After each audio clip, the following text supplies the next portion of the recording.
Dun sa may kanto ng kaharian sa norte, yung alanganing lugar, tinipon ni Duke Ellen, yung parang siga doon, ang buong tropa niya. Yung buong barkada niya, game na sanang makipag-upakan sa mga naglalakad na patay na dumidiretso sa siyudad. Kaso, nung nagkaharap na sila, sa sangkatutak na zombie, bigla silang nagising sa katotohanan na imposible to. Lalo na't kasama pa sa mga kalaban, yung kinatatakutang undead knight na si Durian. Yung tipong lahat ng makakita sa kanya, nangangatog ang tuhod sa takot. Sabi-sabi pa nga, kahit daw 10 matitikas na knight yung kumuyog sa kanya hanggang sa huling hininga, di pa rin daw sigurado ang panalo. Kaya yung mga sundalo, nung nakita yon, nagsimula ng mataranta. Sinabi nila sa Duke, talo na tayo dito, boss. Atras na lang tayo, baka may pag-asa pa. Pakiramdam ng mga sundalo, mas okay kung mag-abang na lang sila sa loob ng pader kesa harap-harapang makipagrambulan sa mga zombie. Pero, gets naman ni Duke yung kaba nila, kasi kahit siya, duwag din. Pero sinabi niya sa mga tauhan niya na wasak na pala yung pader sa norte. Sila na lang daw ang huling linya ng depensa. Pag nakapasok yung mga undead sa gate ng siyudad, tapos na ang boxing para sa lahat. Ang buong bansa, sabi ni Ellen sa mga sundalo niya. Wala akong pakialam kung anong gawin nyo o paano nyo man gawin, kailangan nyo lang siguraduhin na mapipigilan natin tong hukbo ng mga zombie. Tapos bigla na lang, may sumingit na rider na dumaan, ang bilis, nilagpasan lang yung mga tropa at sumugod, diretso sa mga zombie. Nagulat yung mga sundalo, nagtaka kung sinong may sayad sa utak ang susugod sa mga undead. Nang walang kapreno-preno, bigla, na-realize nila na si Urine Rocks pala yon. Yung ipinadalang tulong galing sa timog, sa teritoryo ng mga rocks. At mukhang itong walang paking rider na si Urine Rocks ang bida sa kwentong to, at nakikipag-away siya, gamit lang ang mga dagger. Alam naman nilang may ibubuga si Urine, pero nag-aalinlangan yung mga sundalo kung uubra ba siya laban kay Durian. Sa isip nila, matatalo yang si Durian ng mga dagger lang. Pero bago pa man sila matapos sa pag-iisip, tinira na ni Urine yung undead knight gamit ang dagger niya. Sa pool sa bungo ni Durian, yung bungo na bitbit lang nito sa kamay. Nakakaloka, biglang lumipad yung bungo, tapos nagsimulang parang ice cream na matunaw si Durian. Dahil dun, lahat sila nga ayaw maniwala sa nangyayari sa harap nila. Pero hindi pa tapos si Urine. Tuloy-tuloy lang siya sa pagbato ng mga dagger, sa mga zombie na sundalo, at isa-isa, para silang bula na naglaho. Sa isang iglap, mag-isang nakatayo si Urine habang lahat ng nasa harapan niya ay naging abo na lang. Yung mga sundalong nakatunganga, sinasampal ang sarili nila para magising mula sa kung anong bangungot man sila, pero na-realize nilang totoo. Napaisip tuloy sila kung si Urine ba ay isang anghel na bumaba mula sa langit para iligtas sila. Narinig ni Urine na tinawag siyang anghel, at napatawa na lang siya kasi, asa. Pagkatapos niyang ubusin yung mga undead, sinilip ni Urine yung stats niya sa status screen. Base sa info doon, sa status screen, nalaman niyang nakascore pala siya ng mga experience point. Mukhang gumamit siya ng lason na tinatawag na Firebone Mountain. At hindi to basta-bastang lason, kayang durugin kahit yung bone marrow ng mga undead. Dahil kalalapat lang ni Urine noon, humakot yung lason ng sandamakmak na experience. Walang pake si Urine kung solohin niya lahat basta may pakinabang sa kanya. 6 na buwan bago ang lahat ng yan, ang bida natin, ay biglang nagising at napunta sa isang kung saang kwarto. Nakahilata siya sa isang malaking kama sa loob ng isang napaka-sosyal na silid. Bigla na lang may narinig siyang tumawag sa kanya ng young master. Paglingon niya, may chicks na knight na nakatayo sa harapan niya. Pinupuri pa niya sa isip niya kung gaano ito kaganda nang mapansin niyang ang weirdo ng suot nitong damit. Biglang bumanat ng tanong yung knight. Kinamusta kung okay lang daw ako, pero bago pa ko makasagot, ang banat ba naman, tatawag daw ng pari. Seryoso, hahabulin ko sana ng tawag si Urine, may itatanong lang, kaso, yung kabalyero. Parang walang narinig at nag-walk out na lang. Pagkaalis nung epal, bumangon ako sa kama at dumiretso sa salamin, at doon. Parang gumuho ang mundo ko. Napamura ako sa inis nang makita kong isa akong taba ching-ching na ang sagwa ng pagmumukha, yung tipong ang sarap sa pakin. Biglang naghang yung utak ko, hindi ko magets kung nasaan na yung dati kong astig na pangtito na katawan. Hindi ko matanggap na naging isa akong pangit at matabang pasaway. Nag-umpisa na kong mataranta, iniisip kong bangungot lang ba, to o ano. Gusto ko nalang matulog ulit, baka sakaling paggising ko, bumalik na ko sa dati kong katawan. Pagpasok ng pari sa kwarto, kasama niya yung mukhang boss ng pamilya at yung babaeng kabalyero kanina. Yung boss ng pamilya, kung makatingin parang demonyo. Tapos hinawakan ng pari yung kamay ko para kunwari i-check ang pulso ko. Habang ginagawa yun, biglang nagsalita yung matanda. Tinawag akong isang malaking kahihiyan, at nagtataka pa kung bakit ako nagising pa. Nanginginig na ko sa takot, iniisip kung sino ba tong nakakatakot na gurang na to. Sinubukan namang pakalmahin ng pari yung matanda. Relax lang daw muna dahil kagigising ko lang at pwede naman akong gulpihin sa ibang araw. Sinek ng pari, yung katawan ko. At nagulat na lang na hindi pala ako gaanong napuruhan. Ang totoo, matino naman daw ang isip ko at wala na lahat ng sugat ko. Sabi ng pari, good news daw, pero umangal, yung matanda, mas okay pa raw sana kung natuluyan na lang ako. At doon na, lalong uminit ang eksena ng pasigaw akong bulyawan, sinabing binugbog ko raw yung nobya ko. Gulong-gulo na ko sa lahat ng nangyayari. Tuloy-tuloy lang ang litanya ng matanda, kesyo 11 na taong gulang na raw ako pero wala pa ring kwenta sa buhay. Sumigaw na naman siya, isa raw akong palamunin dahil yung kapatid ko nagawa ng palabasin ang aura niya. Samantalang ako, wala raw ginawa kundi lumamon at tumaba araw-araw. Pagkarinig ko sa salitang aura, may biglang pumasok sa isip ko. Tapos, inutusan ako ng matanda na mag-sorry raw ako pag magaling na ko. Nagtaka ako, kanino naman? Dahil doon, nasigawan na naman ako habang ipinamumukha sa akin na ang tinutukoy niya ay ang jowa ko raw, si Ilya. Binalaan pa ako ng matanda na yari ako kapag hindi ako pinatawad ng shota ko. Napilitan tuloy akong magtanong ulit para sure kung tama ba ang pagkakarinig ko. Inulit ng matanda ang pangalan ni Ilya at sinabihang itigil ko na ang pagbibigay kahihiyan sa pamilyang Rocks. Tinapos ng matanda ang sermon niya sa pagbanggit ng pangalan ko, Urine. Sa moment na yun, kumpirmado na ang masama kong hinala, at nag-sink in na sakin na ako nga si Urine Rocks. At kung ako si Urine Rocks, ibig sabihin, yung matanda ay si Marquez Willington Rocks. Narinig ata ng matanda at uminit ang ulo. Agad siyang lumingon para bigwasan ako sa mukha, sabay tanong kung, bakit ang kapal daw ng mukha kong tawagin ang sarili kong tatay sa pangalan lang. Tumba ako sa sahig at bago pa man umulit ng suntok si Willington, pinigilan na siya ng pari at ng babaeng bantay. Bagsak pa rin ako sa sahig habang sinisimulan kong i-replay sa isip ko lahat ng kapalpakan sa buhay ko, hindi ko matanggap ang nangyayari. Bigla na lang akong nawalan ng malay, umaasang paggising ko. Bumalik na sa dati ang lahat. Pero pagdilat ko, laking inis ko na nasa parehong kwarto pa rin ako at yung babaeng kabalyero ay nandoon pa rin. Bad trip, bakit hindi pa tapos tong bangungot na to? Tapos nilapitan pa ko ng babae na may mga tanong. Anong klaseng tanong yon? Kung gising na daw siya, hello, kaya nga niya narinig, di ba? Buisit, kailangan i-confirm ni Urine kung totoo ba tong masamang pakiramdam niya. Tinawag niya, yung babaeng guard na si Aaron at, shit, ayun na nga, lumingon yung babae, ayun na yung kinakatakutan niya.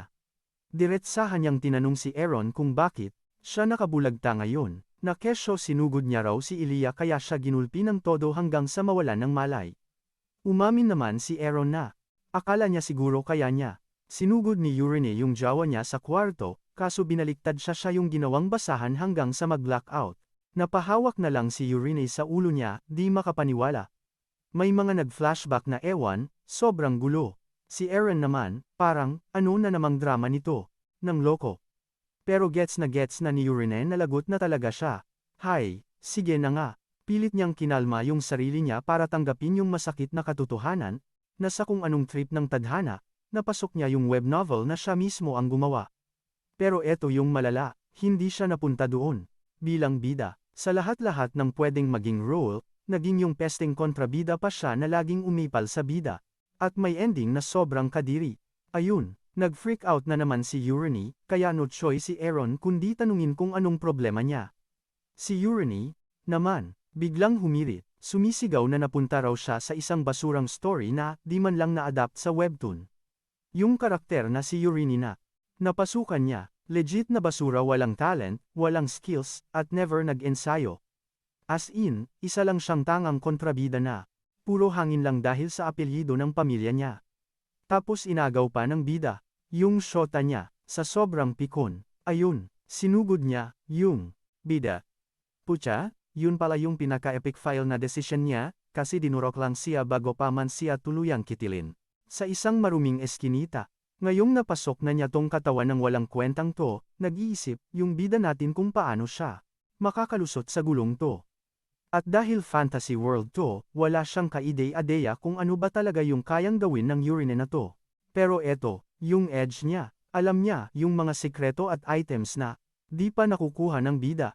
Kaya naisip ni urine na ang tanging way out niya ay gumalaw na agad.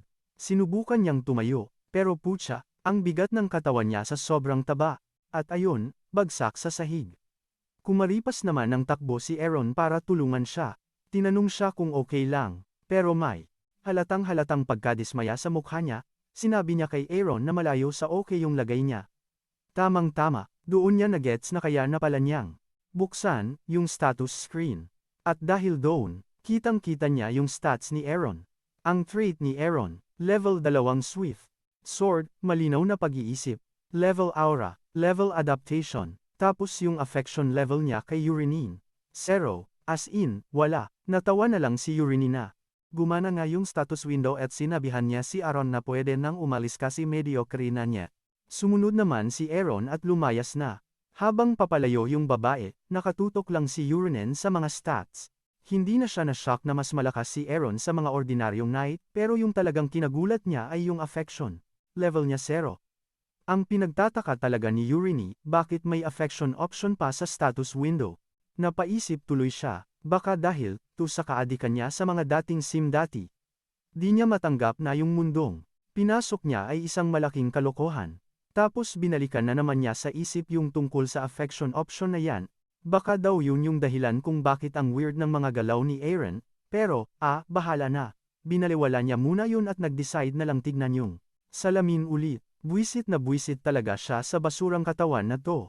Sakto namang bumukas yung status window para makita niya ang sarili niyang mga stats. Excited pa sana siyang tignan, kaso bigla na lang nag-vanish, yun nung nakita niya kung gaano kawalang kwenta yung stats niya. Meron pa nga, sa special condition niya, sinabihan siya ng system na obeso siya. Like, hello, hindi ba halata? Obvious kaya. Tapos sa stats niya, may mata ng manlilikha daw, kaso level 1 pa lang. Pop, ano yan? Meron din siyang binigyan daw ng 4 na makalangit na sining ng lason, pero nakalock pa. Ano to? DLC na kailangan bilhin. Pero yung sync rate niya naman, ay 79.9%.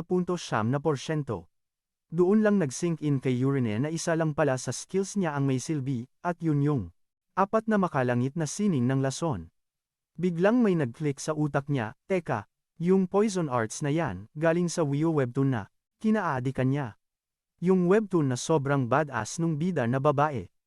Tapos, yung poison martial arts at hidden weapons, yun pala yung 4 na makalangit na sining ng lason.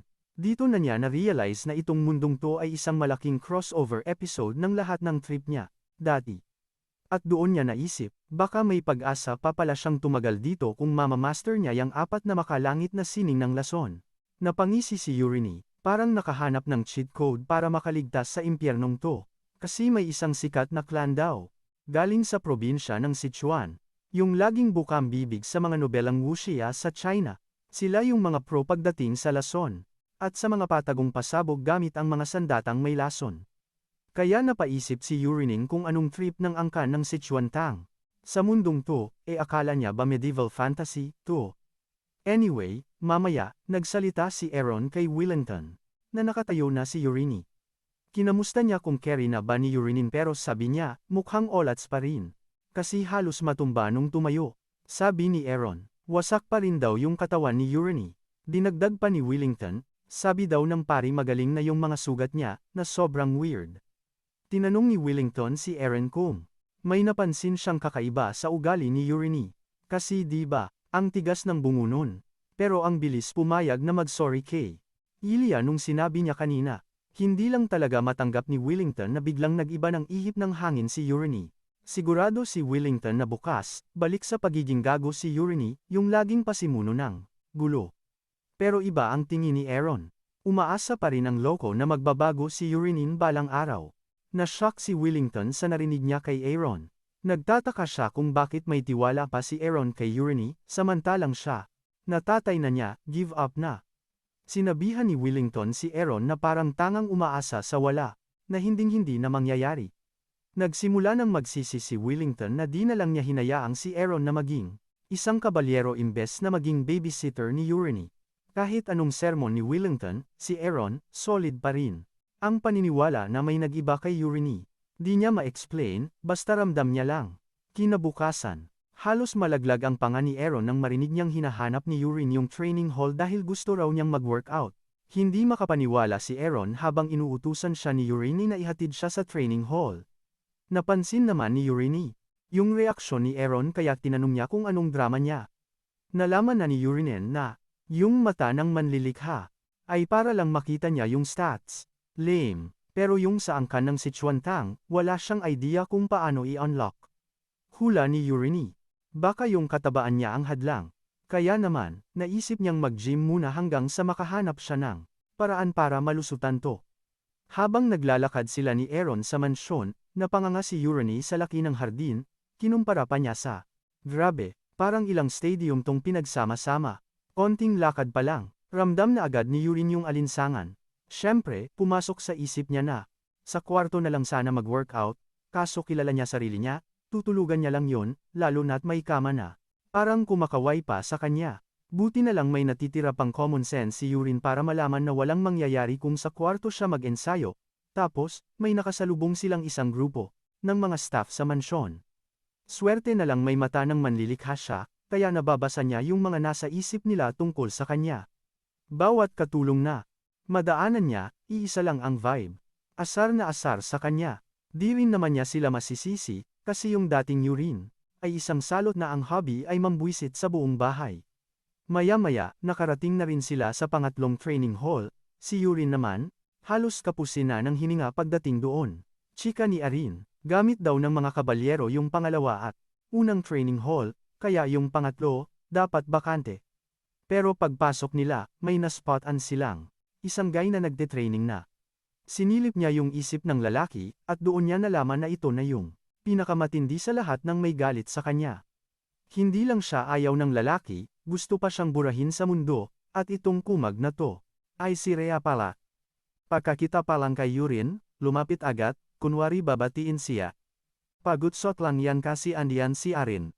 Pero sa isip-isip ni Urin, alam niyang gustong-gusto na siyang sakalin ng tao. Kinumusta ni Rhea si Urin. Pero biglang nag-short circuit yung utak ni Urin at nasambit niya yung pangalan ng lalaki, ngumisi lang si Rhea habang kausap siya, tapos dumikit kay Arin para magtanong kung may pass ba sila ni Rhea. Napanganga si Arin, di makapaniwalang na amnesia na si Urin sa ginawa niya. Kasi, ilang taon na ang nakalipas, pinilit siya ng airpat niya na mag-training. Siyempre, nag-tantrum si Urin, kaya pinatawag niya si Rhea, nanuisa pa lang. Bagito, at doon, ginawa ni Urin yung classic kontrabida move, nilagyan niya ng peklat yung mukha ni Rhea habang tumatawang parang nasasapian. Pagkatapos, noon, halos sumuko na yung tatay niya sa kanya. Nung marinig to ni Urin, doon lang nag-sink in na yung dati niyang sarili ay totoong basura. Wala nang pake si Urin kung anong balak ni Rhea sa kanya. Ang nasa isip niya, kailangan na nilang umalis doon, as in ngayon na. Tinanong niya si Arin kung may iba pa bang training hall na pwede niyang solohin. Sabi naman ni Arin, mayroon daw. Isang pang-apat na hall, kaso sobrang layo at mga luma na yung gamit. Parang abandonadong lugar na lang daw. Pero, sabi ni Urin, yun mismo ang bet niya, dahil kung magpapapayat siya, gusto niya yung totohanan, yung walang arte. Nung nagets ni Arin na seryoso nga siya, wala na siyang nagawa kundi ihatid si Urin sa pang-apat na training hall. Pagdating nila sa training grounds, napanganga si Urin nang makakita ng mga throwing knife sa mesa. Biglang nag-flashback sa isip niya na ang Sichuan Tang clan ay mga pro sa paggamit ng throwing knife at maliliit na patalim, dinampot niya ang isang kutsilyo, umaasang may hidden talent pala siya rito. Angas pa ng porma ng pagkakahawak niya, tapos todo bigay niyang hinagis yung kutsilyo. Kaso, ayun, semplang, kumalansing lang yung kutsilyo sa sahig, ni hindi man lang umabot sa target. Napahiya si Urin, kaya lumingon siya kay Arin, sabay palusot na. Trip ko lang yun. Di seryoso. Doon niya na-realize na ang una niyang kailangang ayusin ay yung stamina niya. Naisip niyang ang pagtakbo sa paligid ng training yard ang solusyon. Dito. Si Arin naman, ayun, nakatayo lang, nanonood habang sinusubukan niyang bumawi sa epic fail niyang ginawa. Nagsimula ng tumakbo si Yurin paikot, sabay sabi kay Arin na bahala na ito sa buhay niya at mag-training na rin kung trip niya. Kaso yun na, ilang ikot pa lang sa training, si Yurini parang hihimatayin na. Tapos, nahuli pa siya ng tatay niya na, nagte-training pala. Ayun, na-shook si Airpods, pero be like, di rin yan tatagal. Kaso ang plot twist, si Yurini, tuloy-tuloy pa rin sa training for 3 linggo. Halos di matake ni Wellington na hindi pumalya ni isang araw, yung anak niya simula nung mag-umpisa. Like, 3 linggo lang nabanat, grabe na pinayat ni Yurini, as in, iba na yung forma niya. Ayun, biglang naging proud si Wellington at finally, tinrato na siyang parang anak. Naisip din ni Wellington na kung wala lang pala yung mga taba niya, not bad din pala tong si Yurini. Napaisip tuloy si Wellington kung seryoso na ba talaga sa glow up yung anak niya. Pati si Yurini, humarap sa salamin sa kwarto para i-check yung forma. Gets niya na, grabe na, yung pinayat niya. Pero kahit ganun, ayaw pa ring mag-manifest nung trait ng Sichuan Tang clan. Sabi niya sa sarili, sige, 1 buwan pa, at kung wala pa ring effect, mag-go na siya sa plan B, aagawin niya lahat ng para sa bida. Tamang-tama, pumasok si Aaron sa kwarto, bit-bit yung pagkain ni Yurini. Ang pangalan ng ulam, chinsu, pero wag ka, effective too. Isa raw tong super healthy na ulam na pampalakas, solid pang shred ng taba at pang build ng muscle. Sa pamilya ng mga rocks, yan na yung standard nilang kinakain after ng bawat training. Napailing na lang si Yurini. Di makapaniwalang chain soup na naman. Kaya tinanong siya ni Aaron kung sawa na ba siya sa soup, at ang sagot niya, sobra. Ang reklamo niya, 3 linggo na raw siyang puro, yan lang ang kinakain, wala nang iba. Biglang naging seryoso yung mukha ni Aaron, tinitigan siya na parang nang intimidate. Tinanong siya kung ano ba talaga ang trip niya. Gusto niyang malaman kung gusto niya ba talagang maging kabalyero o gusto lang maging pogi. Sinabi naman ni Yurini na gusto niyang maging kabalyero, kaya sabi ni Aaron, wala siyang choice kundi kayanin yung chin soup dahil kahit yung mismong head ng pamilya nila, yan din ang kinakain after mag-ensayo. Kaya sabi ni Aaron kay Yurini, wag nang maarte at ubusin na lang yung sabaw. Ayun, wala nang nagawa si Yurini kundi sumunod matapos sermonan ni Aaron.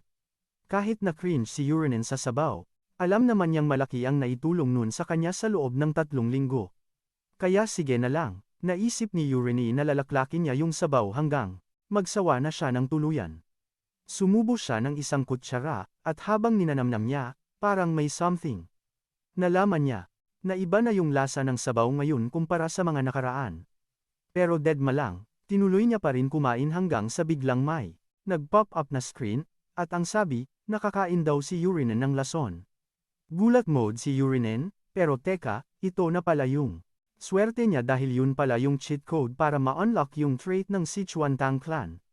Napatingin sa taas si Yurinen at napangisi, kasi alam niyang dito na magsisimula ang kanyang villain arc. Samantala, si Wellington, ayun na naman sa bintana, sobrang bilib sa transformation ng anak niya. Sakto namang may kumatok sa pinto, kaya sabi niya, pasok. Yun pala, yung pangalawa niyang asawa na si Ka, at may dala-dala siyang dalang tsaa para sa kanilang dalawa. Nakita niyang may tinititigan si Wellington, kaya tinanong niya kung ano yun, pero si Mr. nagpalusot at sinabing yung magandang hardin lang daw ang tinititigan. Eto namang si Ka, sinamantala yung chance para mag-flex. Nakesyo siya, raw ang nag-aalaga ng hardin. Sinakyan naman ng Marcus, yung banat at sinabi kay Ka na ang galing-galing niya. Tamang-tama. Ginamit ni Ka ang kanyang mga galawan at lumapit sa Marcus para sa isang backhug. Habang nakayakap, bigla siyang bumanat ng tanong. Kung kailan niya planong gawing tagapagmana yung anak niyang si Colin, gaya ng usapan nila, nag-suggest pa si Ka na walang ka-eme-eme. Gora agad si Marquis, buo na desisyon tapos biglang kumambyo, baka raw mas tumagal pa sa inaasahan niya.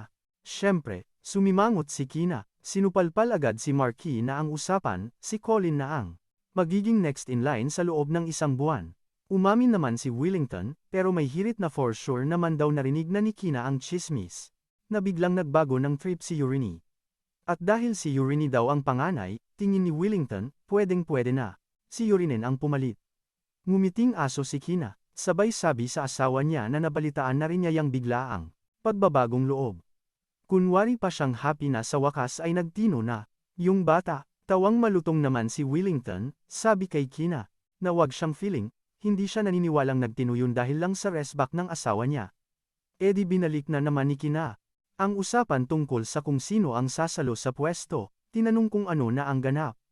Sabi naman ni Willington, 3 linggo pa lang nagpapaka-active si Euryne, at gusto niya munang ispiyan pa ito bago siya magdesisyon. Pero, nangako pa rin siya kay Kina na, ibibigay niya agad kay Colin, yung trono, pag bumalik sa pagkasiraulo si Euryne. Nung narinig yun, nag-walk out. Si Kina, sabay sabi sa asawa na hihintayin na lang siya sa kwarto. Pagkalabas niya ng pinto, halos matumba sa sobrang buwisit, at sinumpa niyang, lagot ka sakin, Euryne. Balik tayo sa kasalukuyan. Sa wakas, pumasok na sa kokote ni Euryne na para ma-access ang Sichuan Tang, kailangan niyang laklakin yung lason, at yun na nga, ginawa nga ng loko. Tinitigan niyang maigi yung status window para malaman kung anong kababalaghan ang hinalo sa sopas na pinakain sa kanya. Ayun, may special herb pala sa sabaw, yung tipo na nakaka-paralyze. Herb daw, pero may kasamang konting lason. Hindi raw ito ganun kadelikado kung patikim-tikim lang, pero pag sinagad mo, diretso ka sa pagka-paralyze at sa huli. Tepok, nakatitig lang si Euryne sa screen nang biglang sumulpot si Aaron sa kwarto at tinanong siya kung wala na ba siyang ganang kumain. Nagsorry si Euryne at dali-daling hinigop yung sopas. Pero kahit na, may naiwang tanong sa isip niya, sinong traitor ang naglagay ng lason sa pagkain niya? Sure siyang hindi siya nito ikamamatay. Pero, alam niyang may nagbago na sa script. At doon niya na-realize na hindi pa pala napapangalanan si Colin bilang tagapagmana. Na dapat nangyari na sa puntong ito ng kwento. Napaisip tuloy siya kung yung pagpili ba ng hair ay na-delay dahil bigla siyang nagsipag mag-training at yung naglagay ng lason sa pagkain niya, galit sa kanya at siguradong galing sa team ni Colin. Pagkatapos niyang kumain, nag-notify yung system na na-unlock na yung weak paralysis poison para sa kanya. Humarap si Euryne kay Aaron at nagsabing, tapos nako, grabe, ang sarap, legit na iyak ako. Sinabi niyang gusto niya munang mag-emote, at walang kieme, lumabas si Aaron sa kwarto, sinabihan pa si Euryne na mag-chill muna. Nung nakaalis na si Aaron, tumayo si Euryne sa harap ng salamin at sumigaw, Sichuan Tang Clan, labas. Agad-agad, at boom, lumitaw yung stats ni Euryne sa harap mismo ng mukha niya. May nakuha siyang ilang skills kasama na yung mild poisoning, pero overweight pa rin ang status niya. Tapos, olats, bumagsak pa yung sync rate niya sa 77%. Si Euryne naman, nag-focus sa ibang traits, at doon niya nakita na may isa pa palang set na nakalock. Meaning, hindi pa niya magagamit yung mga OP na teknik dahil may iba pa palang requirements. Syempre, ending, nga si Euryne. Putek, ang daming lason, parang candy store.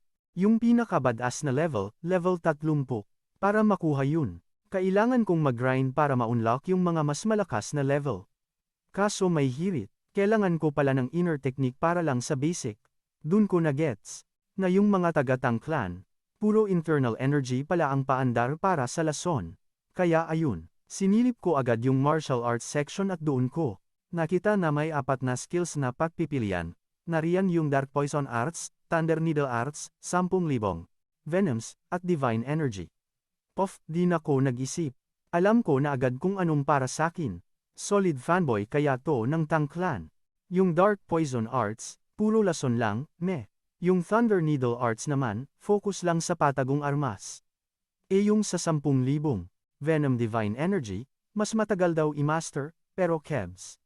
Sulit naman, magiging beast mode ka sa lason at hidden weapons. 2-in-1 diba? Kaya pinili ko yung 10,000 Venoms Divine Energy.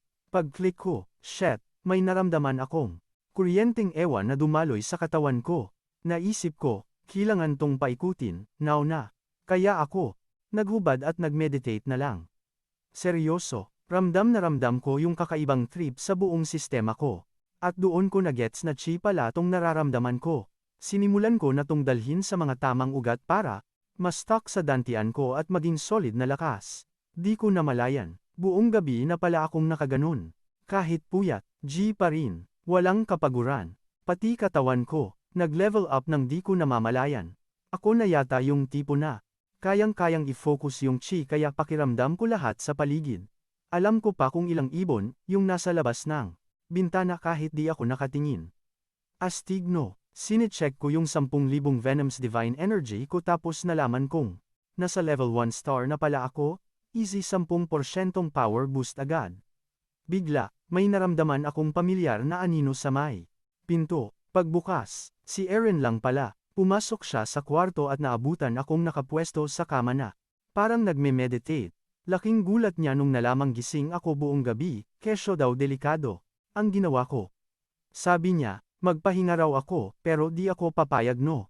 Sinabi ko kay Eren, magte-training ako. Sabi ko, chillax, pre. Sobrang solid ng pakiramdam ko, peak condition to. Kaya kailangan kong mag-ensayo. Lumabas si Eren para magluto, pero napansin pa niyang nagkakamuscle na ako. Pagdating ko sa training yard, dinampot ko yung isang throwing knife. Tumayo ako sa harap ng target, tapos shocks may lumabas na crosshair sa paningin ko. Parang FPS game lang.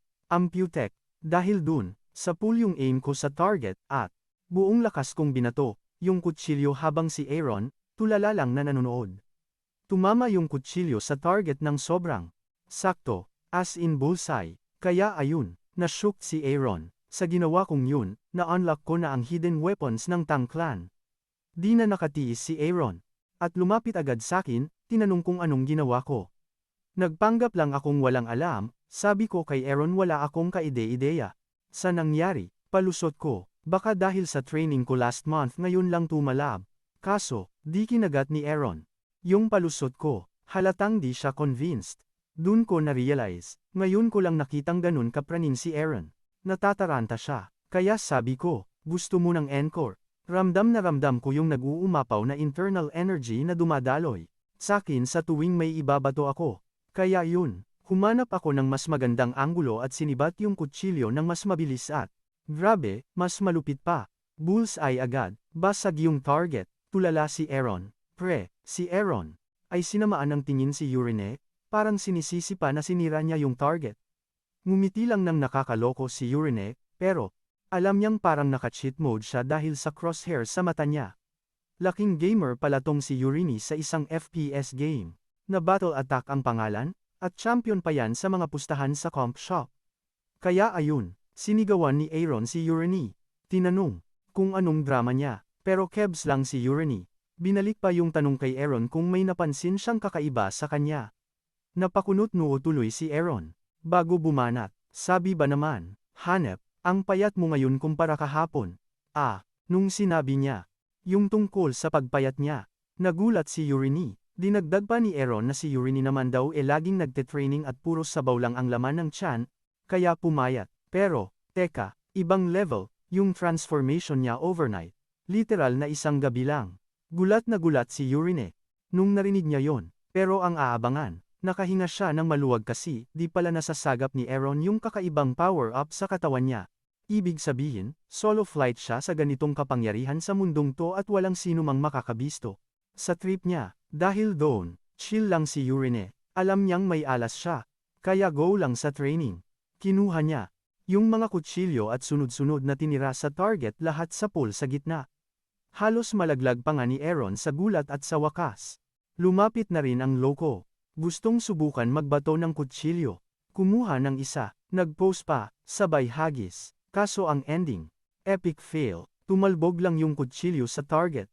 Halakhak si Urine. Sabi niya, sa wakas, may isang bagay na, di mo pala kaya, no, gawin. Sumilip ulit si Urinen sa status window niya, at boom, na-unlock na niya yung straight cut skill. Ito, yung skill na pampabilis at pampalakas ng bato niya. Hindi lang sa mga gamit na sanay na siya. Bale, kahit anong madampot niya. Kayang-kaya niyang ihagis ng may aim god precision, parang yung ginagawa niya sa mga kutsilyo. Nanlaki mata ni Urine nung nakita to at naisip niyang i-testing agad. Si Aaron naman, Nagdadrama pa sa isang tabi nung sinabihan siya ni Urina na umalis-alis muna sa daan. Si Aaron ay, ano raw, nung makita niyang hawak ni Urine yung sirang kahoy na espada. Pumwesto si Urine sa harap ng target at nag-charge up ng energy sa katawan niya at gamit ang straight cut skill, pinakawalan niya yung basag na espada. As in, tulala si Aaron. Naging alikabok yung target dahil lang sa kahoy na espada. Napasigaw si Aaron sa gulat. Tinanong si Urine kung anong klaseng powers ba yung nasa dugo niya. Kunwari inosenteng sumagot si Urine ng training lang to, bro, pero di naman bobo si Aaron. Para maniwala sa ganung palusot. Kaya nakiusap na lang si Urine kay Aaron. Alam niyang isusumbong siya nito sa tatay niya sa bawat kibot niya. Pero pinakiusapan niya na wag munang magsismis sa tatay niya for now. Kokontra pa sana si Aaron. Kaso bumanat si Urine na marami pa siyang ine-explore, at nangakong isisiwalat din niya ang lahat sa kanya sa tamang panahon. Kailangan niya lang ng konting time para magets lahat. Ayun, no choice si Aaron kundi pumayag sa deal. Pagsapit ng hapon, sinundan ni Urine ang isa sa mga katulong, si Peru. Ginamit niya yung Creator's Eye, at doon niya nabuking na. Ang damuhong to ay gumagamit ng lason, pero neutral ang status nito sa kanya. Agad na-realize ni Urine na si Peru na nga yung hinahanap niyang kriminal, kasi sino pa ba naman ang maglalagay ng lason sa pagkain niya ng patago, di ba? Gamit yung palasong naka-float sa kamay niya. Tinutok ni Urine kay Peru at pinakain siya ng isang paralytic poison na may kasamang berdeng marka. Ayan, lagot, trail. Bago pa man magets ng utak ni Peru kung anong bumulaga sa kanya, plakda na siya sa sahig. Bagsak, out cold. Hanep sa angastong si Urine. Pagsilip sa status window, aba, isang buong oras pala tepok tong loko-lokong to. Isang oras, pre. Kinaladkad ni Urine yung katawan na parang basahan papunta sa isang abandonadong bodega. Paggising ni Peru, mukha agad ni Urine ang sumalubong sa kanya. Nakatayo lang, parang si Satanas mismo. Isang ngiting aso lang galing kay Urine, alam na ni Peru na katapusan na niya. Sabi ni Urine, diretsuhin mo ko kung ayaw mong madelete sa mundong to. Tapos, bumanat siya ng tanong, ikaw ba ang nagtapon ng lason sa pagkain ko? Dagdag pa ni Urine, isang kurap kung totoo, dalawa kung hindi. Naintindihan mo? Inulit niya yung tanong, at isang beses na kumurap yung tarantado. Kaya sinundan niya agad ng isa pa. Hanyang herb ba yung lason na yun? Isa pang kurap, napangisi si Urine. Aba, nagiging tuta na rin pala tong si Peru. Kaya tinodo na niya sa pinakamahalagang tanong, si Kina ba ang boss mo dito? Pero itong si Peru, 2 beses pumikit. So, hindi si Kina. Biglang pumutok ang ugat sa noo ni Urine sabay bunot ng kutsilyo. Pag-isipan mong mabuti, sabi niya. Kasi allergic ako sa mga sinungaling. Banta pa ni Urine, marami akong alam na paraan para malaman kung nagsasabi ka ng totoo. At isaksak mo sa kokote mo, tatanggalin ko yung ulo mo sa katawan mo pag nalaman kong niloloko mo ko. Inulit ni Urine yung tanong. Pero ang gulat niya. Tigas pa rin si Peru sa sagot niya. Hindi daw talaga si Kina ang nagutos. Naramdaman ni Urine na hindi siya binubola, kaya napaisip siya ng malalim, kung hindi siya, di sino. Pero sa isip niya, bahala na yan mamaya. For now, may dinukot siyang isang tableta. Lunukin mo, utos niya. Lason din niya na pampaparalisa. Sabi pa niya, sabay pilit na isinaksak sa bibig ni Peru. Pagkalunok ni Peru, parang wala lang na sinabi ni Urine, 1 buwan na lang ang itatagal mo, at para klaro, matutunaw yung mga bituka mo kung hindi ka iinom ng gamot sa loob ng 1 buwan. At dahil ayaw pa ni Peru na mag-game over, sinabi ni Urine na simula ngayon, aso na niya ito. Nanginginig na sa takot si Peru. Gets na niyang maling demonyo ang kinalaban niya. Tapos, ipinatong ni Urine yung kamay niya sa ulo ni Peru at ginamit ang powers niya para tanggalin ang pagkaparalisa. Bigla, ayun, nakagalaw at nakapagsalita na ulit si Peru. At walang intro, tinanong agad siya ni Urine. Ulit, sino ang nag-utos sa'yo? Dahil sa sobrang takot, basag na si Peru. Inamin niya ang lahat ang mastermind daw ay yung Night Captain, na si Cox Levantain. Medyo na-shock si Urine. Dagdag pa ni Peru. Plano daw ni Cox na ubusin si Urine ng dahan-dahan, parang sakit na walang lunas, sa loob ng 1 buong taon. Ang twist, si Cox pala ay kuya ni Ka at naging night captain lang dahil nagpakasal sa Marquis. Nakahinga ng maluwag si Urine. Hindi pala siya nagkamali ng hinala. Kapatid pala ni Ka, yung Cox na yun. So konektado nga ang mga gagong to. Pagkatapos ng usapan, may binigay na papel si Urining kay Peru. Listahan ng kung ano-anong lason. At dahil si Peru ay racket ang mga lason, alam ni Urinen na kayang-kaya niyang kumuha ng mga yun sa black market. Sabi ni Urinen kay Peru, hingiin mo yung pera kay Cox tapos i-shopping mo lahat ng lason sa listahan. Ang utos ni Urini, dalhin sa kanya lahat ng makokolekta ni Peru, at sinabing unahin na yung lason na dala-dala niya. Naguluhan si Peru, para saan tong mga lason? Pero si Urine, tiningnan lang siya ng malamig at sinabing, wala kang karapatang magtanong. Napalunok na lang si Peru at mabilis na nag-sorry. Sabi ni Urini, sige, Chupina. Pero bago pa man makalayo si Peru, may huling hirit si Urini, siguraduhin mong marami. May lason na daw sa foodangs niya simula noon. Siyempre, nasagap to ni Peru, at di siya makapaniwala sa chismis. Pagpasok ni Yursa, kwarto, grabe, parang jackpot sa loto. Nagparty ang loko dahil ang galing niyang naisahan si Peru na may chemical na sa sistema niya. Ang totoo, pinakain lang siya ni Urini ng pinulbos na damo. Doon nag-sink in kay Urini na kailangan niyang seryosohin yung mga galawan ng Sichuan Tang clan. Amoy gulo parang may sasabog na. At dapat, laging handa. Pagsapit ng gabi, sumulpot si Peru kay Urini, dala-dala yung mga damong nakamamatay. Nilapag niya sa mesa, tapos in-scan ni Urini isa-isa. Yung una, hanyang herb. Yung pangalawa, yakrubka. Tapos yung dahon, wooden vein leaf ang tawag. Ayun, tulala si Peru kasi alam na alam ni Urini lahat. Na parang basic lang. Ang di alam ng kawawang Peru, binabasa lang ni Urini yung mga pangalan sa screen niya.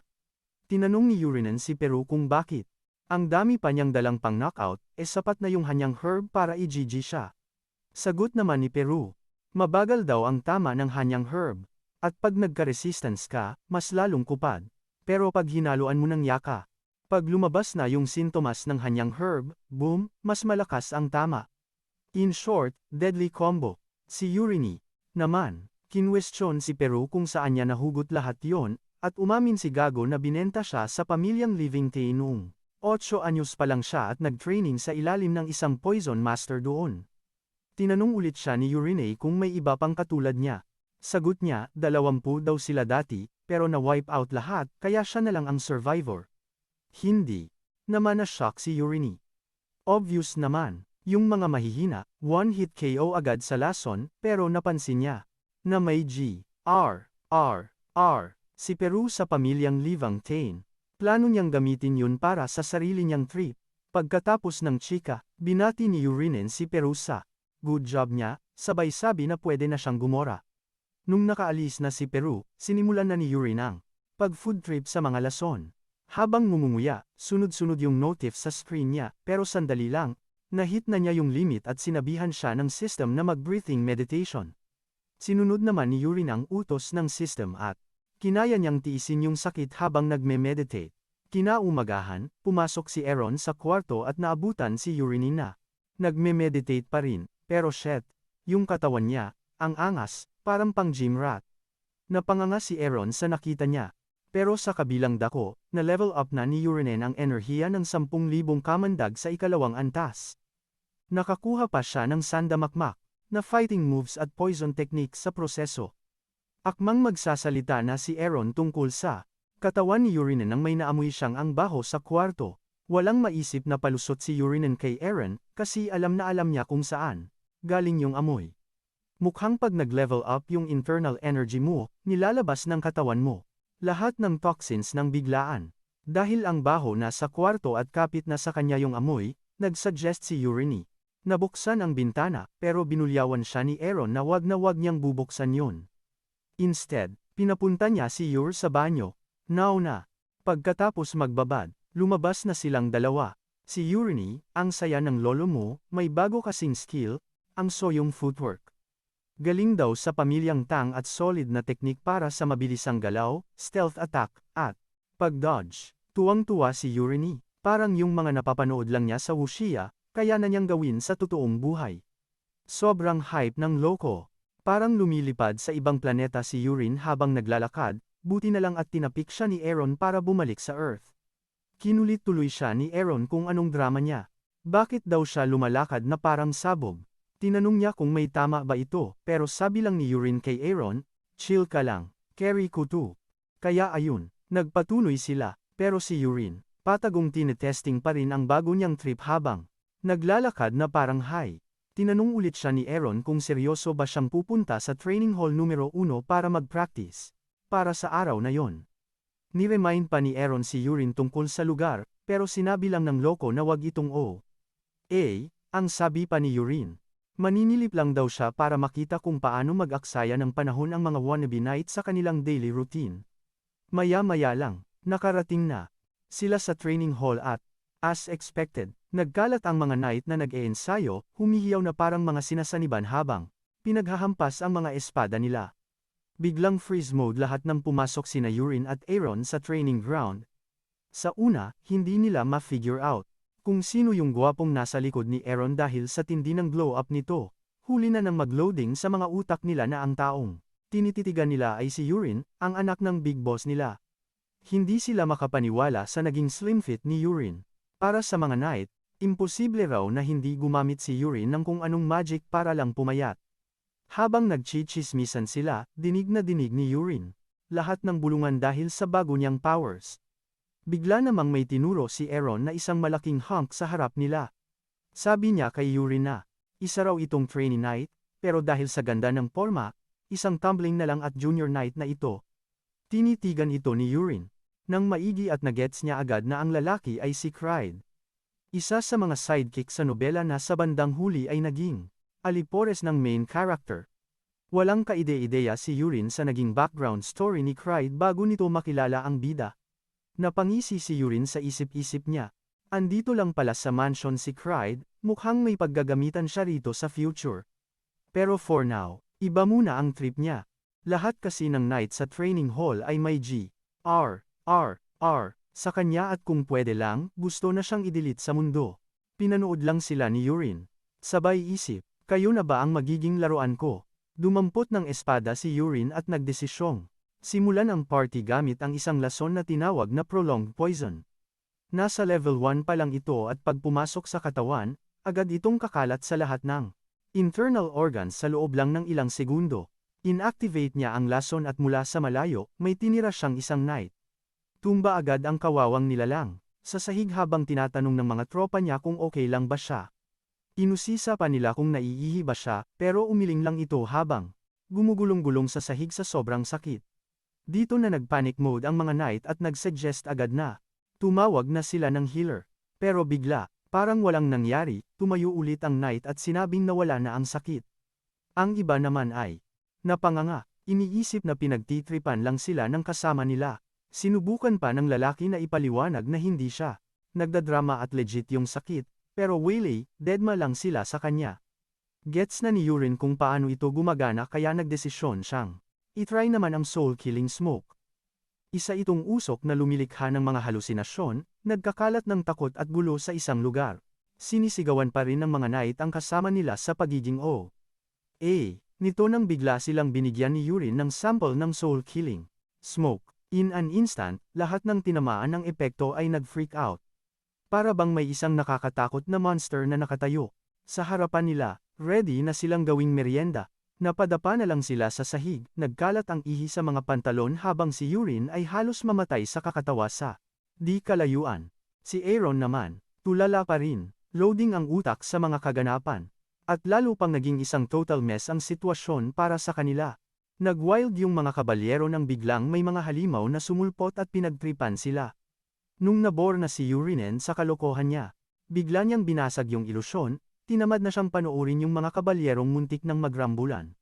Biglang nagkaroon ng sisihan, sa pagitan nila kasi sa paningin ng bawat isa, mukha silang mga monster.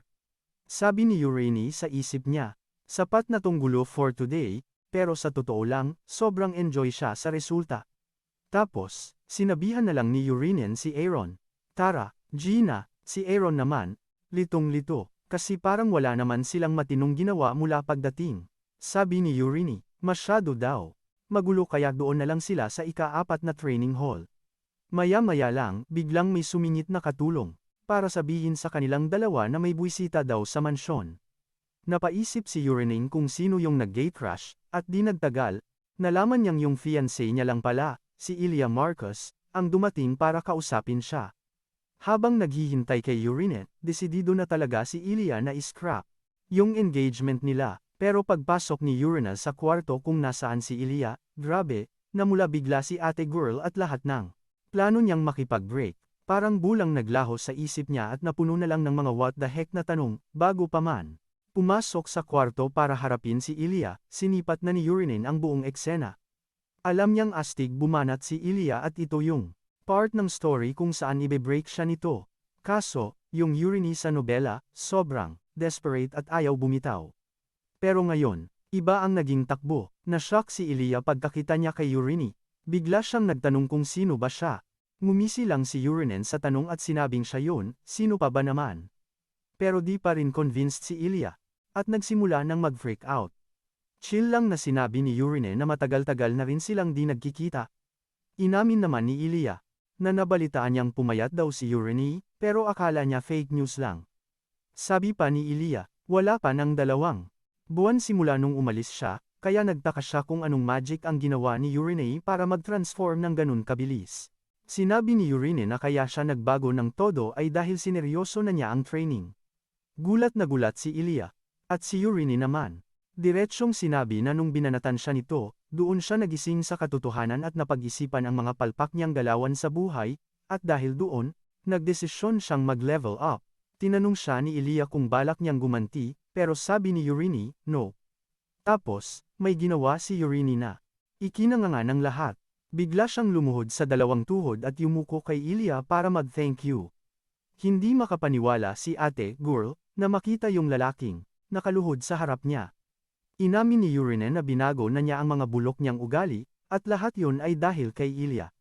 Sinabi pa ni Urine kay Ilya, na nagsisisi siya sa lahat ng kagaguhan niya, pero gets niya raw kung gusto nitong tapusin na ang usapan nila. Tulala lang si Ilya, hindi na niya alam kung sino ba talaga tong katsikahan niya. Tapos si Urine, binigyan na naman ng plot twist si Ilya nang aminin niyang isa siyang basura noon. Alam ni Urine na lahat ng yun, hindi naman talaga niya kasalanan, kundi nung ungas na dating may-ari ng katawan niya. Pero, ang dahilan kung bakit todo drama si Urine sa pagsosorry ay dahil si Ilya ay hindi lang basta-bastang heroine, yung Sword Queen trait niya, kapag sinamahan ng trait niya, nagiging sobrang OP siya habang tumatagal. Sa ending ng kwento, siya pa nga ang nagligtas sa talo ng bida at tumalo sa main villain. At lahat yun, dahil sa Sword Queen power-up niya. Kaya kebs lang si Urine kung masira man yung engagement. Basta maging tropa lang sila at maging kakampi niya si Ilya. Pagkatapos noon, tinanong ni Ilya si Urine kung, ay, seryoso pala ang trip niya. Kaya sige na nga, go na si Urine. Pero si Ilya, parang di pa kontento, gusto pang may pa-solemn vow effect si Koya. Sa sinabi niya, biglang nagbago yung vibe, feel mo. Kasi biglang nilabas ni Ilya yung nakakapanindig balahibo niyang aura. Si Urine, napaisip. Seryoso ba, tong babaeng to? Nagigipitan siya ni Ilya gamit lang yung nakakatakot na presence niya, pero teka, parang napanood ko na to, dati. Tapos, sinabihan ba naman ni Ilya si Urine na isumpa niyang iiwanan na niya yung pagiging siraulo niya, kundi si Ilya mismo ang dudurog sa kanya. Napanganga si Urine, teka lang. Di ba yan yung script ni Ilya para sa bida ng kwento? Hindi para sa extra na tulad niya? Kaya ang nasa isip ni Urine? Ganyanan pala, ha? Sige, tignan natin. Bigla niyang pinakawalan, yung 10,000 lason, sa katawan niya. At boom, kinain lang ng sarili niyang kapangyarihan, yung pa-aura ni Ilya.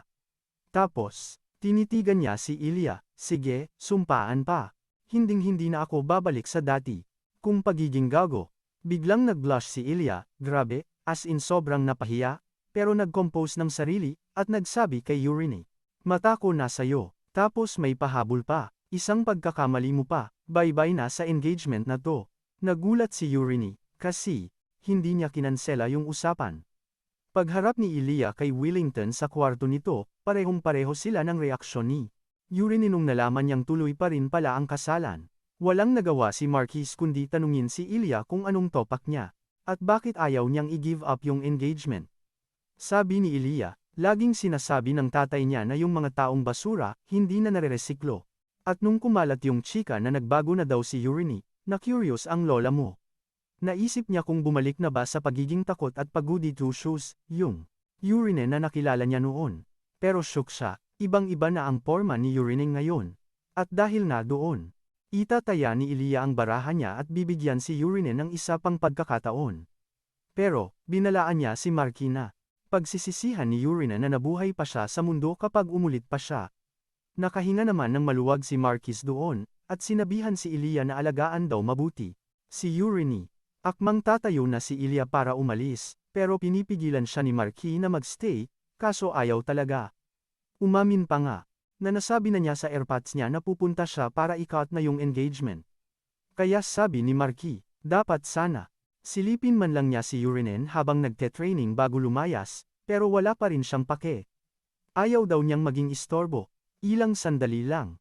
Nung araw ding yon, pinatawag ni Marquis si Urinen sa opisina niya. Pagpasok pa lang, banat agad, sino ka raw, bago pa man si Urine. Mataranta, bumawi agad si Marquis, joke lang, anak, sabay tapik sa balikat niya, parang sinasabing proud siya sa ginagawa nito. Tinanong ni Willington si Urine kung gets ba niya kung bakit siya pinatawag, at sabi niya sa tatay niya, dahil siguro sa pagpupuyat ko sa training gabi-gabi. Napangiti, yung tatay niya. Mukhang gumagana na raw ang utak ng anak niya.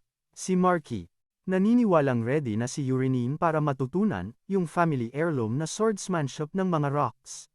Sakto naman, may ibabalita rin si Urine sa kanya, na may malaki siyang plano sa training niya. Kasi imbes na mag-ensayo para maging isang knight in shining armor, nag-drop ng bomba si Urine sa tatay niya, gusto niyang mag-aral ng sining ng paghahagis ng punyal, hindi yang paespadang yan. Siyempre, yung airpods niya, sumabog sa galit. Asa ka pa, sigaw niya, pang magnanakaw lang yang diskarte na yan. Dagdag pa ni Marky, sa paghahagis-hagis mo, paano mo tatamaan ang isang kabalyerong balot sa bakal, lalo na yung mga higanteng monster? Ha? Mabilis na sagot ni Urine. Kung ganon, pustahan tayo, Tay. Gusto niyang makipag-deal sa kanila. Kung kaya ba niyang itumba yung halimaw na si Borak gamit lang ang isang maliit na patalim. Nung narinig to ni Marquis, akala niya nagbibiro lang si Urine. Kasi raw sutil ako. Sabi pa ang matanda, kailangan daw lagyan ng aura yung sandata para bumenta sa mga kaliskis ng Borak. Tingin sa kinung Marcus. Kahit daw mag-practice ako ng 100 taon, wala raw binatbat yung mga kutsilyo ko para dumaplis man lang sa balat ng Borak. At dahil yon ang inisip ni Willington, sinakyan ko yung trip niya para matuloy ang pustahan. Ayun, kumagat ang Marcus.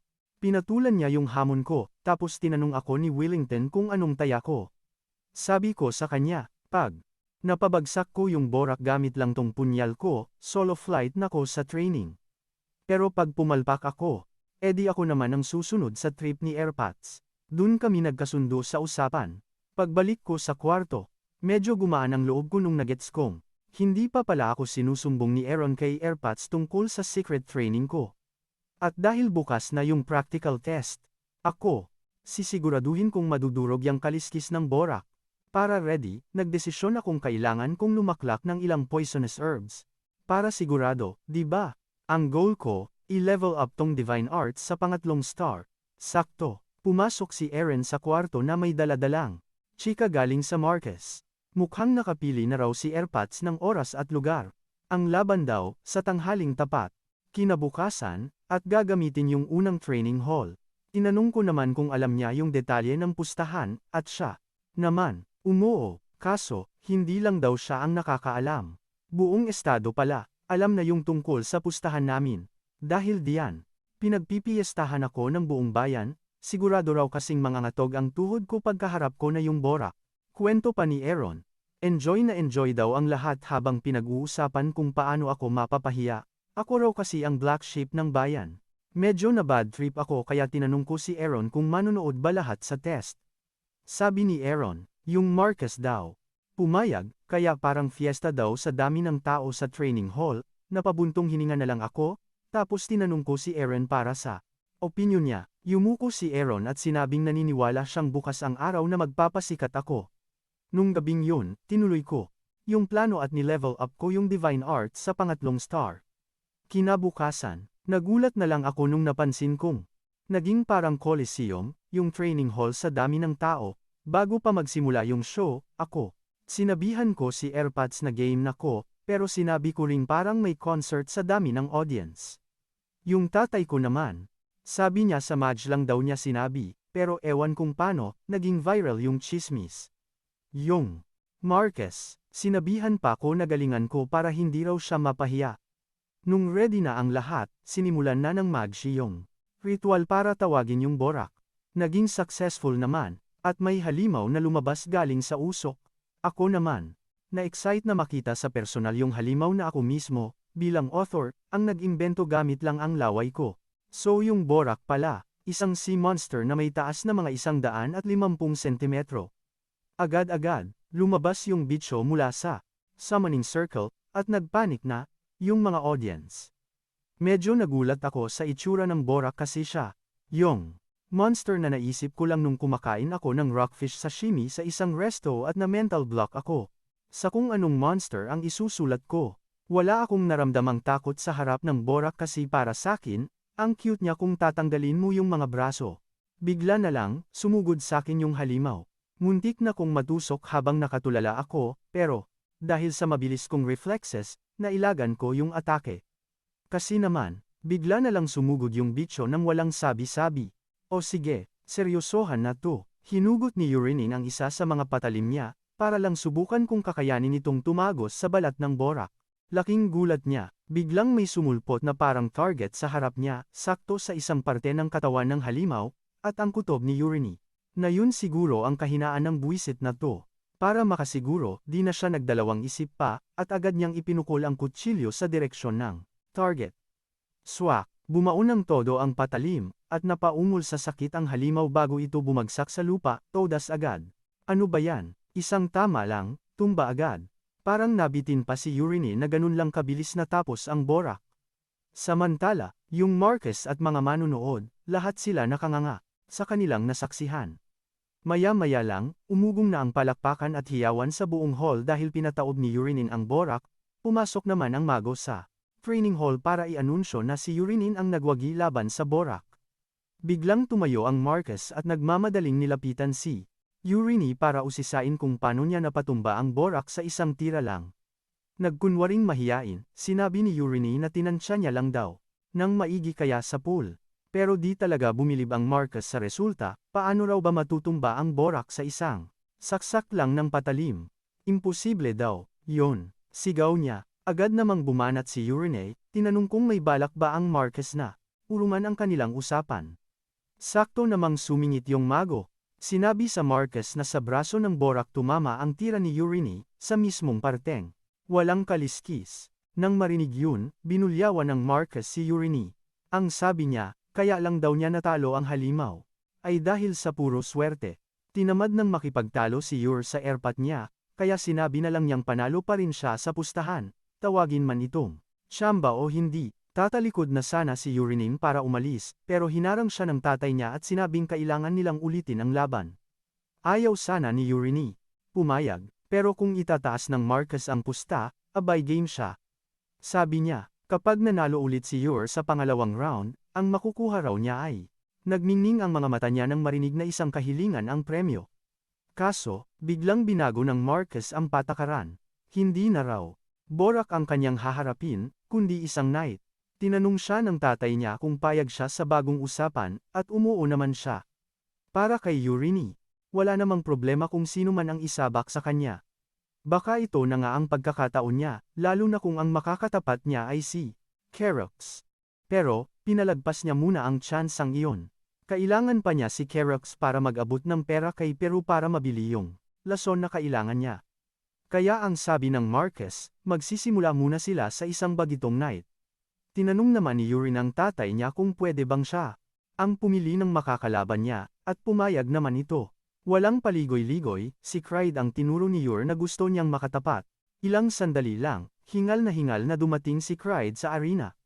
Yumuko siya bilang paggalang sa Marquez, na nagsabing mayroon siyang ipapagawa sa kanya. Tiniyak ni Clyde sa Marquez na susundin niya kahit anong iutos nito.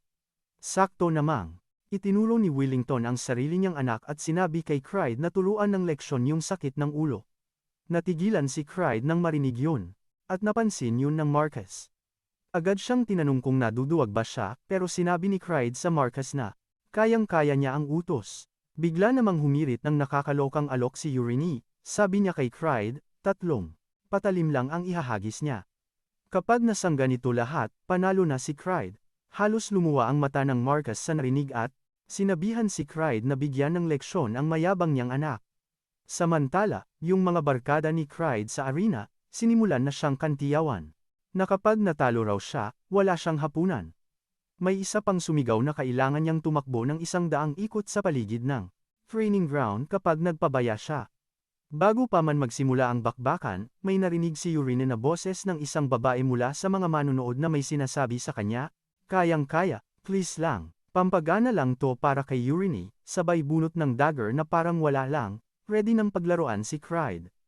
Nung akmang magsasagupa na sila, biglang may mga target na nag-pop up sa katawan ni Clyde, na medyo ikinaweirduhan ni Urine. Napraning siya na baka matulad lang. Si Clyde doon kay Borak, at ayaw niya ng ganong eksena. Kaya naisip ni Urine, sige, change of plans. Ibang atake ang ginawa niya. Hinagis niya ng buong puwersa yung punyal, sa pool sa espada ni Clyde. At yung tunog, parang putok ng kanyon, na ikinanganga ng lahat sa arena.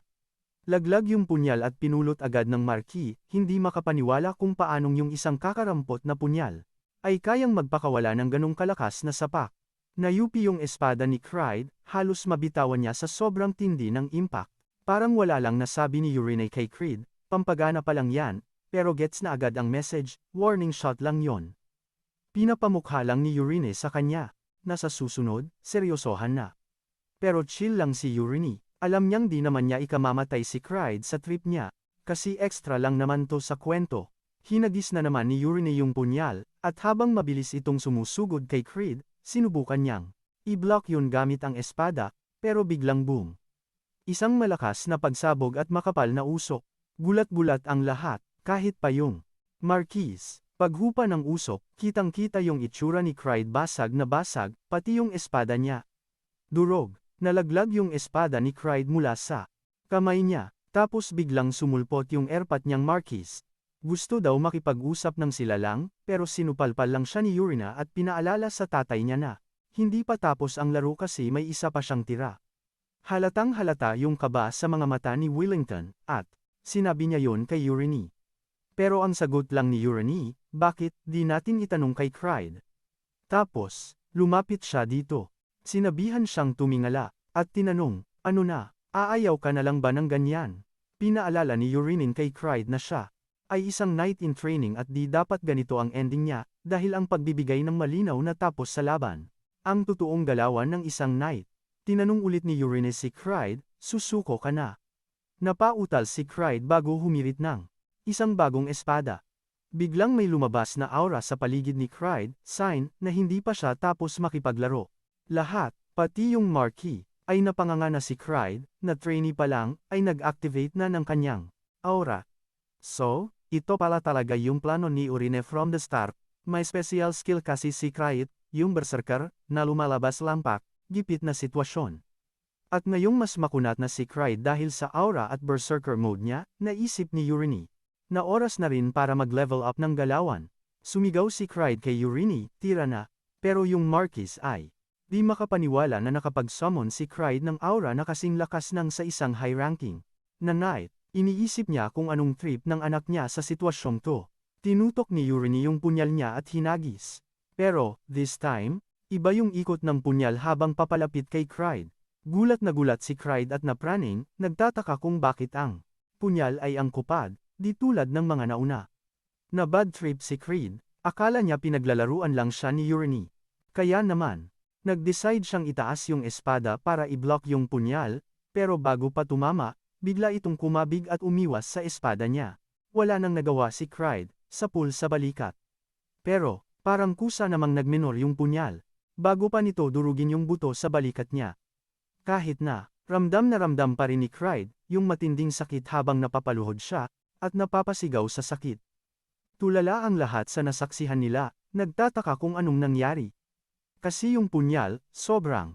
Halos mag-GG na sa sakit si Clyde, pero sinabihan lang ng mga tropa niyang kabalyero na wag mag-inarte. Akala siguro ng mga to, nagdadrama lang ang loko, para lang di mapahiya si Urine.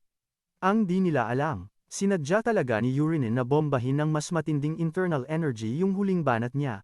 Kaya naman parang dinudurog talaga siya sa sakit. Sakto namang tinawag ng Marquis si Urine, may pag-uusapan daw sila. Pero bago yan, ipinagdiinan muna niyang panalo na siya sa pustahan. Nilapitan ni Urine si Clyde at dinikit yung palad niya sa tinamaan. Sinimulang sipsipin ni Urine yung internal energy na bumaon sa balikat niya, at sa isang kisap mata, ang sakit ay, boom, naglaho. Napanganga si Clyde, agad siyang tumayot nagbow kay Urine para mag-thank you, sabay humingi ng tawad dahil inakala niyang minaliit lang siya ni Urine sa sobrang bilis ng pagtira ng punyal. Inamin ni Clyde na ang paghagis ng dagger ay isang astig na sining, at imposible daw yun matutunan ni Urine ng ganun-ganun lang, kaya ang hinala niya. Matagal nang nagkukunwaring weakling si Urine. Tapos biglang bumulong, tinanong si Urine kung tinatago niya lang ba yung tunay niyang lakas dahil may secret group na gustong bumura sa pamilya Maris. Pagkarinig nun, nagets na ni Urine kung bakit laging loner tong si Clyde. Yun pala, mahilig sa mga conspiracy theory ang lolo mo. Yumuko na naman si Clyde kay Urine, at nangakong siya ang backup pag sinumpong na siyang labanan yung secret org. Dahil sa maikling usapan nilang yon, umakyat sa 26% ang paghanga ni Clyde kay Urine. Halos mamatay sa tawa si Urine nang marinig yon at sinabi lang kay Clyde, "Sige, G." Habang papalayo si Urine, humabol pa ng sigaw si Clyde na ipagkakalat niyang isa siyang good guy. Si Urine naman, cool lang, nice, sabi sa isip, nagiging tropa na sila ni Clyde. Sakto sa plano niyang wasakin mag-isa ang buong Night Order balang araw, biglang sumulpot si Eren at pinuri ang diskarte ni Urine. Ang lupit daw, sinabi pa niya ngayon lang siya nakakita ng ganoong klaseng teknik. Mabilis namang sumagot si Urine na bago lang yon, at tinanong kung anong masasabi niya. Umamin si Aaron na kahit siya, tumba rin kung yun ang unang beses niyang makita. Pero ngayon, sigurado na siyang kayang-kaya na niyang kontrahin. Alam naman ni Urine na di nagloloko si Aaron. May special trait kasi to na clear mirror na kayang-kaya niyang maka-adapt agad sa kahit anong sitwasyon. Biglang tinanong ni Urine si Aaron kung kontento na ba siya sa buhay niya ngayon. Kasi kung di lang siya utusan, malamang isa na siyang high-ranking knight. Nagtaka si Aaron, at nag-isip kung anong nakain ni Urine at bigla siyang nagtatanong ng ganun. Di nagtagal, hinarap na ni Urine yung Marquis sa office nito. Sinigawan agad ni Wellington ang anak, "Hoy! Tawagin mo kong ama pag tayong dalawa lang. Ang formal mo, parang di kita kadugo." Awkward na tumango si Urine at tinawag siyang ama. Diretsong tinanong siya ng Marquis tungkol sa teknik na ginamit niya sa laban. Hinalungkat na daw niya ang buong archives pero wala siyang nakitang kahit ano na may connection sa style na ginamit ni Urine. Sabi pa niya, isang buwan palang nag-eensayo si Urine, kaya paanong natutunan niya yung ganoong skill sa kakarampot na oras. Piniga ng Marquis si Urine para umamin, pero alam ni Urine na asa siyang sasabihin niya ang totoo. Buti na lang, may ready na siyang palusot para sa mga ganitong eksena. Kaya nag-imbento si Urine ng kwento na may napulot siyang isang libro habang nagbubungkal sa archives ng pamilya nila, para raw masangkas yung training. Nagchika siya na may libro daw na out of nowhere, biglang nag-drop sa kanya galing sa pinakatuktok ng shelf. Ang weird. Kasi yung cover, as in, wala talagang sulat, pero may weirdong ukit. Sabi ni Urine, so what? Kaya, dinebma niya lang yung libro, pero pagbuklat niya, shit, may liwanag na pumutok sa pagmumukha niya. Tapos yun na. Ewan kung anong topak ang pumasok sa isip niya, tapos bigla na lang naglaho yung libro. Halos malaglag ang panga ni Marcus sa nabalitaan niya kaya wala nang dalawang isip na agad niyang sinugod niya si Yor. Pero alam mo na, ready na si Yor, siya naman gumawa ng kwento So, ang sabi niya, yung Grimoire daw, parang external hard drive ng Mahika. Doon daw nakasave lahat ng moves gamit yung powers ng isang uber lakas na mage. Si Marcus naman, uto-uto, naniwala agad sa anak niya. Paano ba naman, yung library nila, sandamakmak yung libro na mana pa sa mga lolo't lola niya sa tuhod, at kahit si Marcus, di niya alam lahat ng nakasulat doon. Tapos, sabi ni Marcus, kay Urine, ang swerte mo. Pre, destiny yan. Chisi, no. Anyway, after nun, sinabi ni Marcus, kay Yor na sige na, deal is a deal, titigilan na niya sa kaespadang yan. Tapos, doon sa isa pang usapan, yung wish, tinanong siya ni Marcus kung anong trip niya. Bigla ba namang bumanat ng isang bagay na nagpa-buffer sa tatay niya? Sabi niya sa AirPods niya, ang gusto niya, yung trono bilang tagapagmana. Ayun, nag-blue screen yung tatay niya. Nahalata naman ni Urini yung itsura ng AirPods niya, kaya tinanong niya, ano, AirPods, di ba kaya? Sabi naman ng tatay niya, kaya naman, anak, kaya. As in, carry boom boom. Kaso, nabasa ni Urini sa mukha ng AirPods niya na may bumabagabag sa kanya, at alam niyang. Nagdadalawang isip si AirPods kasi alam niyang sakit lang to sa bangs niya.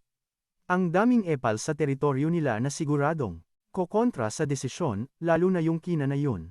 At dahil gets niyang mahihirapan ang tatay niya, sabi na lang niya, sige na nga, pass muna ako dyan. Hey, hingang maluwag si Marquez, sabay thank you, anak. Ang totoo niyan, wala namang paki si Urini sa pagiging heredero. Kasi kung siya yon, ibig sabihin, buong araw siyang nakabuntot sa AirPods niya para mag-aral ng mga boring na bagay, na ang ibig sabihin, goodbye, freedom. Imbes na magpakulong, mas trip pa ni Urina na mag-level up at gumala sa kung saan-saan. Kaya tinanong ulit siya ng tatay niya, kung ano na lang yung plan B niya. Since umatras siya sa una, sabi ni Urini sa AirPods niya, trip niyang bumuo ng sarili niyang squad ng Knights. Napanganga si Marquez, tapos dinagdag pa ni Urinen na balak niyang i-recruit sina Aaron at Clyde sa team bilang mga personal Knights niya. Dahil di naman to kasing lala ng pagiging tagapagmana, game na game agad si Marquez sa trip ni Urini. Si Urini naman, nagbaw ng bahagya sa AirPods niya, para kunwari may respeto. Tinanong naman ni Marquez si Urini kung paano siya makakahanap ng bagong alalay, kasi lahat ng mga butler ngayon, may kanya-kanya ng amo. Sabi naman ni Urini, chill, may napupusuan ako, at yun ay si Peru, yung tigaluto. Ang diskarte ni Urini, gusto niyang palabasin na si Marquez ang nag-utos, hindi siya mismo yung pumili. Napakamot ng ulo si Marquez, sabay tanong kay Urini kung may issue ba, pero sabi lang ni Urini, kalma, AirPods, mamaya na yung chika. Kaya si Marquez, di na lang bumasag ng trip, at hinayaan na lang. Mukhang tumataas yung respect points niya sa anak niya araw-araw, yung closeness level nila, biglang umakyat sa 74%. Pati si Urini, nagulat na tumaas yung bond nila, pero inisip na lang niya, baka dahil AirPods ko siya, kaya ganun, anak. Biglang nag-drop ng bomba si Yor kina Arin at Clyde, sabi ba naman. Parte na sila ng night order niya kaya bawal ang paisi-isi lang sa training, sa pagtitraining nila. Tapos, parang wala lang, ipinakilala niya yung bago nilang alalay, si Peru, at sinabing ito na raw ang bahala sa lahat ng kaartehan nila. Pero teka, may backstory yan. Nag-usap na pala sina Yor at Aaron tungkol sa bagong galawan.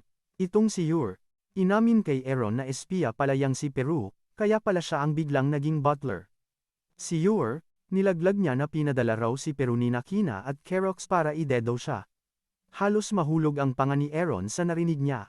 Tinanong niya kung anong tapak ni Yor at hahayaang dumikit sa kanya ang taong gustong tumapos sa buhay niya. Chill lang na sinabi ni Yor kay Aaron na wag praning. Kasi utusan lang daw niya yung si Peru. Sa ganoong paandar, napapayag din ni Yor si Aaron sa mga plano niya. So, balik tayo sa meeting. Biglang umepal si Clyde, nagtaas ng kamay. May tanong daw. Nung pinayagan, ang tanong ng loko, bakit daw? Wala silang vice captain. Ang angas pa naman daw ng pangalan nilang night order, syempre, ang isang vice captain. Dapat yung basagulo sa lakas. Para kay Clyde, di raw bagay si Aaron sa tropa nila. Kasi ang payat-payat daw nito at mukhang lampa. Bago pa humaba ang kuda niya, sumabat na si Yor, agree daw siya na ang vice captain ay dapat malakas. Para matapos ang drama, sabi ni Yor, mag-isa kontra isa na lang sila. Aba, wala pang ilang segundo, si Creed. Ayun, tumba agad kay Aaron, nga ang gago. Habang nakahandusay sa sahig, binigyan pa siya ni Aaron ng free tutorial sa pag-ispada. Sabi niya, masyado daw kasing basic ang galawan niya, kaya ang daling basahin. Imbes na mabad trip si Clyde, prinomise pa niya sa dalaga na itatatak niya sa isip yung payo. Dahil panalo si Eren, sabi ni Yor, alam na kung sino ang boss. Gulat na gulat si Peru nang gawing leader ng Night Order ni Yor si Eren. Nag-ingay naman ang lahat para kay Eren at di nagtagal. Pagkatapos ng eksena, umalis na si Peru para ayusin ang hapunan. Nang mapansin ni Yor na medyo malayo-layo na si Peru, trip ni Yor na itest yung bago niyang powers parang telepathy, gets.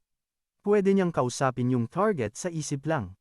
Kaya ayun, tinawag niya si Peru, at bigla itong napahinto. Lumingalinga siya, pero tuloy pa rin ang pagtawag ni Yor sa isip niya.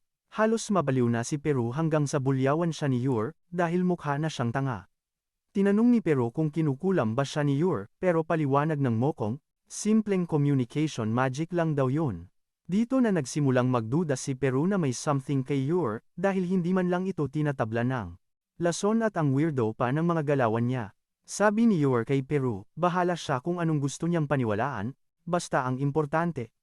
Tinanong niya kung ready na ba yung lason na pinahanda niya. Sagot naman ni Peru, handa na raw. Ang lason pala ay snake mind ang tawag, galing pa sa 100 ulupong.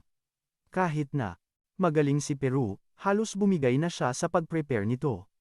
Tawang-tawa naman si Yor na ready na ang lason, at inutusan niya si Peru. Nasandamakin nito yung cheering soup na iinumin niya. Nanginginig sa takot, wala nang nagawa si Peru kundi sundin ang utos ng boss niya. Nung gabing yun, na-realize ni Yor na simula nung nakuha niya ang pangatlong star, parang ang bagal na ng pag-level up niya dahil hindi na tumataas ang internal energy niya sa bilis na gusto niya. At dahil di niya alam kung kailan magkakagulo ang mundo, naniniwala si Yor na oras na para lisanin niya ang Marquisate. Kaya naman, kinausap niya agad ang airpot niya. Sinabing aalis muna siya sandali. Tinanong naman siya ng tatay niya kung gaano siya katagal sa lakad niya. At, para di mabuking, nagpalusot si Uranus sa airpods niya na mawawala siya ng 1 linggo. Ang tatay niya namang Marcus, game na game, kesyo masipag naman daw mag-training si Uranus, pero biglang tinanong kung anong gagawin niya sa mga bodyguards. Binara agad ni Uranus yung tatay niya. Sabi niya kayanan niya yung sarili niya at di niya kailangan ng mga buntot. Siyempre, pumalag yung Marcus at sinermonan siya, tungkol sa responsibilidad niya bilang anak. Sinubukan pa ni Uranus na dumipensa, na di naman daw niya kailangan ng escort kasi. Diyan lang naman yung punta niya sa mga kapitbahay na baryo, pero sinupalpal agad siya ng tatay niya. Sabi daw ng Marcus, naging sobrang delikado na daw ng mundo at kahit na medyo nag-level up na siya, praning pa rin ang tatay niya na baka may mag-trip na lasunin siya. Si Uranus, gets na niyang di kakagatin ng tatay niya yung palusot niya kaya nag-isip agad siya ng plan B, nagpanggap na lang si Uranus sa tatay niya, na sige na, susunod na lang siya, para wag nang mag-overthink yung matanda. Bumenta naman sa Marcus yung narinig niya kaya tinanong niya yung anak niya, kung kailan siya aalis. Sabi ni Uranus, sa loob daw ng 2 araw. Dahil dun, sinabi ng tatay niya na, ihahanda na niya yung mga bantay. Pero wala talagang balak si Uranus na maghintay dahil ang totoong plano niya ay tatakas na kinabukasan. Pinatawag ni Uranus si Peru sa kwarto niya at sinabing may lakad siya, ang kaso, wala siyang datong, kaya kailangan niyang humiram kay Peru. Nagdalawang isip pa si Peru, pero nung naramdaman niya yung nakakapanindig balahibong aura na galing kay Uranus, bumigay din siya agad. Tinanong ni Uranus kung dala pa rin ba niya yung subspace pouch niya. Kasi si Uranus, nakita na niya dati yung pouch na yun sa kanya. Parang yung subspace pouch ay yung mga tipikal na item sa fantasy novel, at ito yung magic bag na kayang maglaman ng halos 1 toneladang gamit. Ayun, wala nang nagawa si Peru kundi ibigay yung subspace pouch niya kay Uranus. Syempre naman, dahil dito, sobrang saya ni Uranus kasi, di na niya kailangang magbuhat ng mabibigat na gamit. Pagkatapos, binigay ni Uranus kay Peru yung tambak ng tuyong dahon na pinalabas niyang antidote. Sabi niya kay Peru, pang 1 buwan daw yan na supply ng gamot para sa lason sa katawan niya. Ginalingan pa ni Uranus yung pag-arte niya, sinabing isa raw siyang taong mapagkakatiwalaan, dahil doon, pinangakuan niya si Peru na ibibigay niya yung permanenteng lunas sa lalong madaling panahon. Kinabukasan, nag-iwan lang ng sulat si Uranus. At, biglang naglaho na parang bula. Akala niya, wala nang sagabal sa pagtakas niya, hanggang sa napansin niya yung isang matandang hardinero na may kakaibang aura, na galing sa katawan nito. May naramdaman siyang off sa matanda, pero dinedma na lang niya at nagpatuloy na sa lakad. Hindi nagtagal, nakarating na si Uranus sa Tore ng Mahika. Pumasok siya sa loob at nang tanungin siya ng attendant kung anong sadya niya, sinabi niyang gagamit siya ng warp. Tinanong siya ng attendant kung na-try na ba niya yun dati, at sinabi niyang hindi pa. Inexplain ng attendant na mayroon silang parang mileage points, katulad sa mga airline. Tinanong ng attendant si Urine kung saan ang punta niya at sinabi niyang sa Castillo Au. Dahil sobrang layo ng lugar, sinabi ng attendant na 50 ginto ang bayad. Pagkasabi ng presyo, pinabayad na siya agad at pinapirma sa isang papel. Si Urine naman, expected na niyang mahal talaga ang bayad, pero buti na lang at sapat yung perang nakuha niya kay Pero. Nag-decide na gumamit ng pekeng pangalan at pinili niya yung Polon, yung gamertag niya sa mga online game.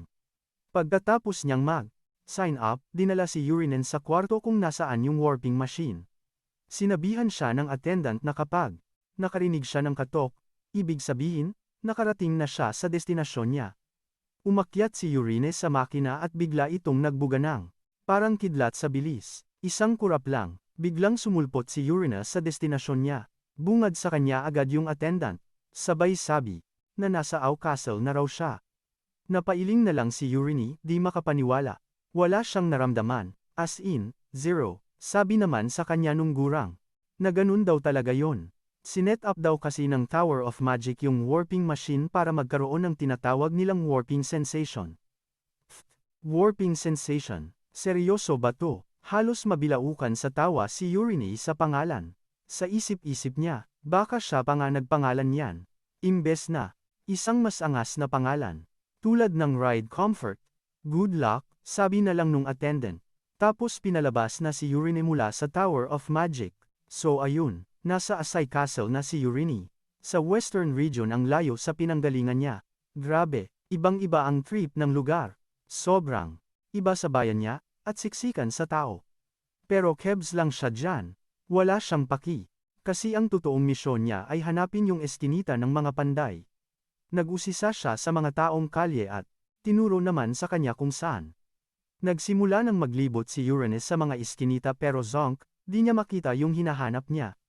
At dumidilim na, pero sabi niya sa sarili, sige, isa na lang, swerte, may nakita siyang pandayan at pumasok agad.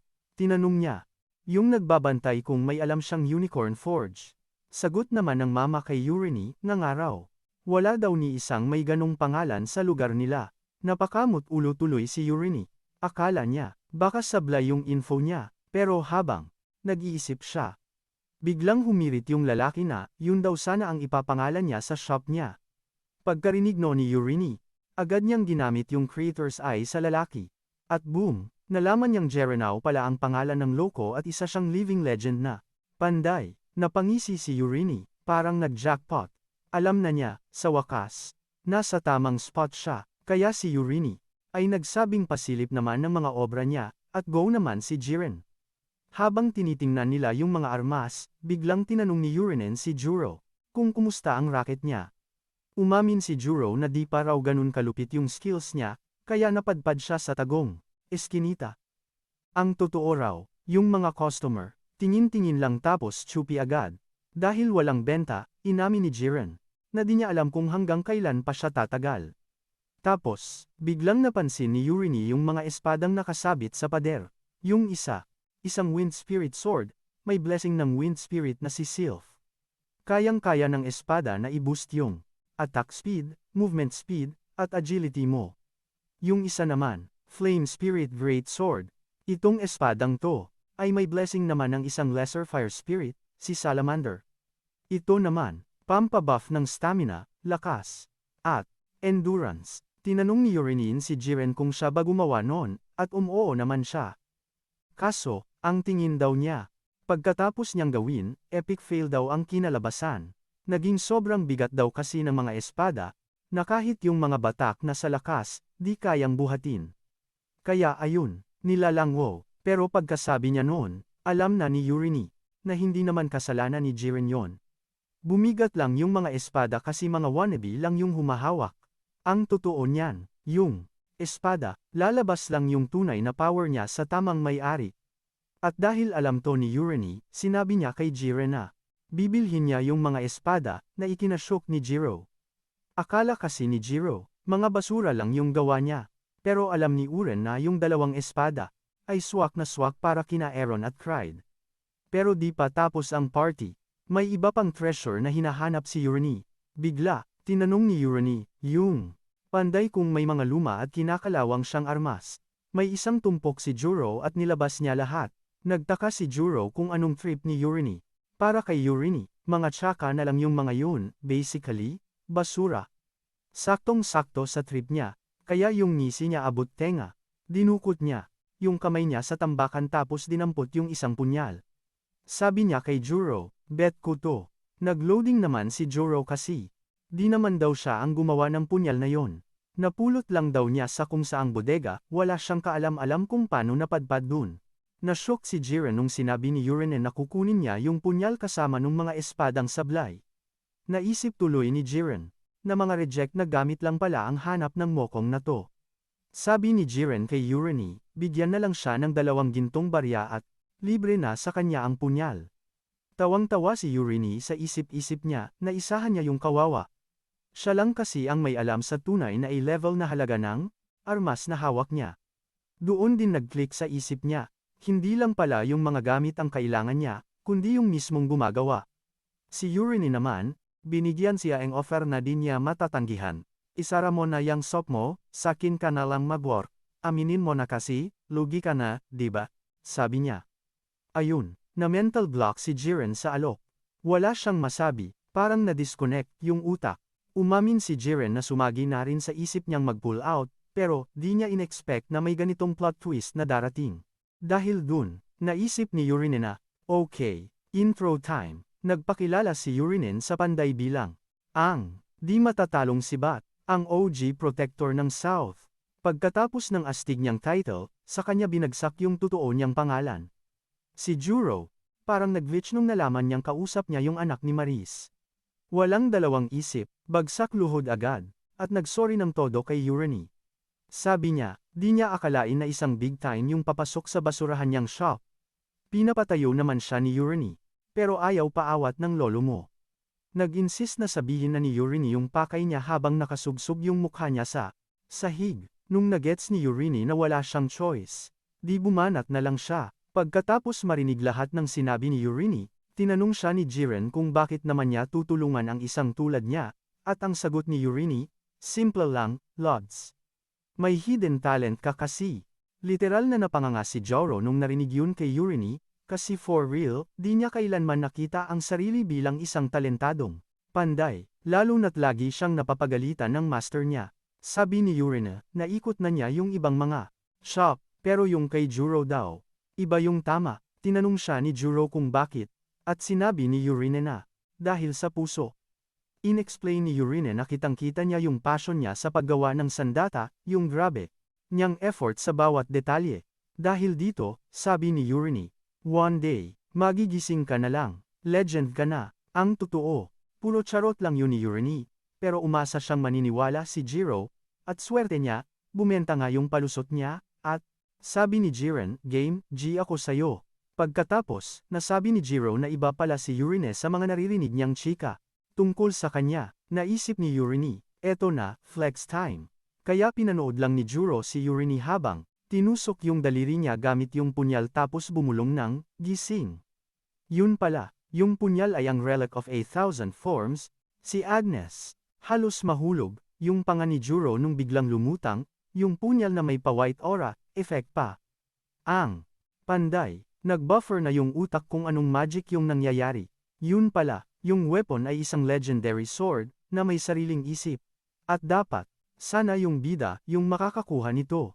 Tinanong ng system si Uranie kung gusto niyang mag-sign ng contract kay Agnes, at ang sagot niya ay, sige, G. Pagkasabi niya nun, yung sandata naging parang liquid. Tapos mula sa loob, may narinig na boses ng chicks na may hinihiling, para i-check kung sino yung may guts na kumuha sa kanya. Walang preno. Binasag agad ni Agnes si Uranie, sinabihang wala siyang silbi. As in, zero. Nakuha agad ni Uranie na high blood si Agnes kasi wala siyang masagap na mana sa kanya. Pagkatapos siyang i-trash talk, tinanong siya kung paanong niya nalaman na nandoon siya at lalo na yung spell para makawala siya. Pakul lang na sagot ni Uranie, sinika lang daw sa kanya ng isang bigating propeta. Siyempre, echoes lang ni Urine, yung propeta para may dating, yung kwento niya. Kaso kahit sinabi na niya yon, itong si Agnes, duda pa rin, feel niya nagloloko lang to. Di niya magets bakit papansinin ng propeta ang isang nobody na gaya ni Urine. Tinesting ni Agnes si Urine, tinanong kung gets ba niya ang kayang gawin ng sandata. Oo naman, banat niya, easy peasy lang yung tanong, siya kaya yung utak sa likod ng lahat ng to. Dinitalye ni Urine na kayang humati ni Agnes sa dalawa, isang main body at isang alalay, na parang dalawang magkaibang armas. Tapos yung bawat katawan, pwedeng mag-iba ng anyo at maging kahit anong weapon na imagine ng may hawak sa kanya. Sa OG ng story, yung bida, espada't kalasag ang trip. At kahit maligaw pa yung isang katawan, hahanap yan ng paraan para makabalik sa main body niya. Pagkatapos ng lahat ng kuda, sinabihan ni Agnes si Urine na wag nang umasa sa kanya kasi gagana lang siya, gamit ang mana. Kaso, tinuro lang siya ni Urine at sinabing, ang ingay mo. Bigla na lang, si Agnes naging singsing at pumulupot sa daliri ni Urine. Ang ending, GG, napaamo niya si Agnes kasi yung martial arts niya, yung nagpuno sa kawalan niya ng mana. Tinanong ni Urine si Juro kung gaano katagal siya mag-aayos ng gamit, sabi naman niya, mga 2 araw, sabi ni Urine. Kita-kits sila sa harap ng Asio Castle pagkalipas ng 2 araw, saktong tanghali. Di nagtagal, habang naglalakad si Urine sa castle, kalye, bigla ba namang nabangga yung fiancé niya.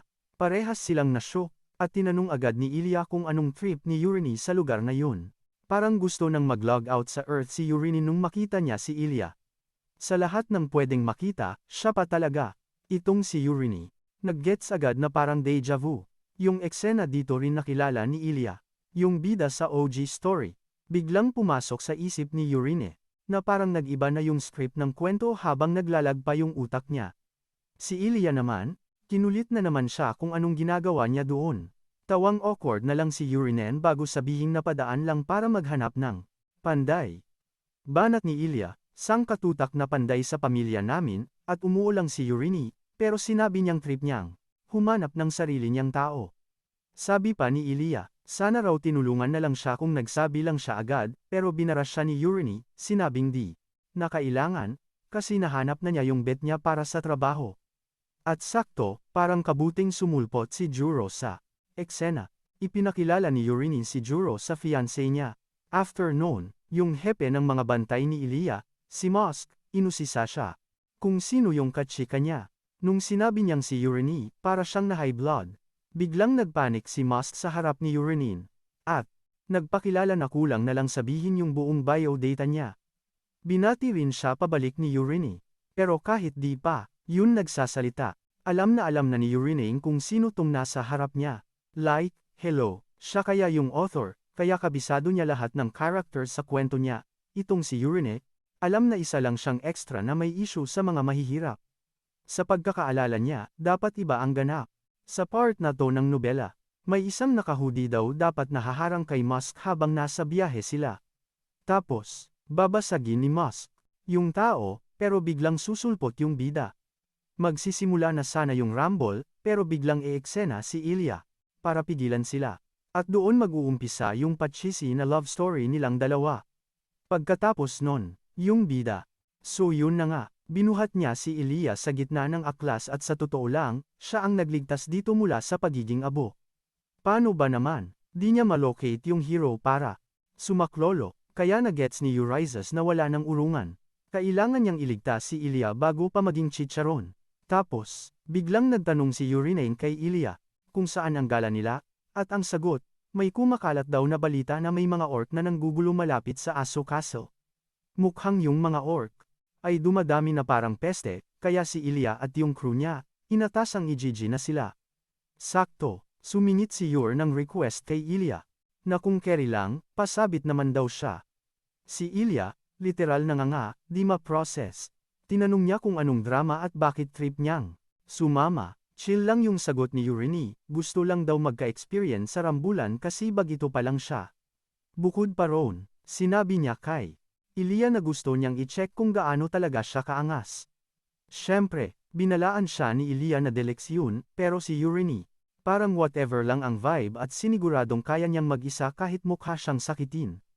Nag-isip-isip muna si Elias saglit, at nung siya ay nakapagdesisyon, inutusan niya si Musk na bigyan ng kabayo si Urinin at yung panday na buntot niya. Agad-agad, kumontra si Musk at sinabi kay Ilya na, wala sila sa field trip. Ayaw niyang maging kampante sila, kahit pa ang babanggain lang naman nila, ay mga pipitsuging orc lang. Dinagdag pa ni Musk na wala siyang masense na kahit isang patak naman na mula kay Urini at sa panday. Pero kuda pa rin si Musk. Sa pag-angal hanggang sa sumimangot na si Ilya at sinabing utos yun. Ayun, tiklop si Musk. Wala nang nagawa kundi, sumunod na lang. Kitang-kita sa mukha na asar talo siya, pero di siya pwedeng umapela. Habang bumibiyahe sila papunta sa kung saan man, sinabihan ni Ilya si Urine na wag bibitaw sa kanya kasi delikado yung lugar. Pero si Urine, sinigurado lang kay Ilya, na magiging parang lintas siyang nakadikit sa kanya. Magkaangkas pala sa iisang kabayo sina Urine at Jiren, at sinabihan ni Urine, yung kasama niya na humawak ng mahigpit. At ayun, arangkada na sila papunta sa target. Pagdating nila sa spot, sinabi ni Ilya sa squad niya na mag-split sila sa grupo ng tig-5 tao para hanapin yung lungga ng mga orc. Siya nag-warning na, wag silang susugod agad. Pag nakita na yun, ang utos, atras at magpaputok ng signal flare. Kaya ayun, naghiwa-hiwalay na ang barkada. Pagkatapos ng ilang oras na pag-iikot, may nagtanong na Knight kay Ilya kung anong diskarte kasi dumidilim na. Si Ilya naman, sabi niya wala ng choice kundi bumalik muna at bukas na lang ituloy. Bigla, boom, may sumabog na signal flare sa itaas. Pero wait, may isa pang pumutok. Tapos maya-maya, 4 na flare na yung nasa langit. Si Ilya noon, sabi niya puntahan na nila yung pinakamalapit na flare, yung nasa west. G naman yung squad niya, pero pagdating nila doon, patay. Lahat ng sundalo, todas. Na-trauma si Ilya sa itsura ng mga bangkay.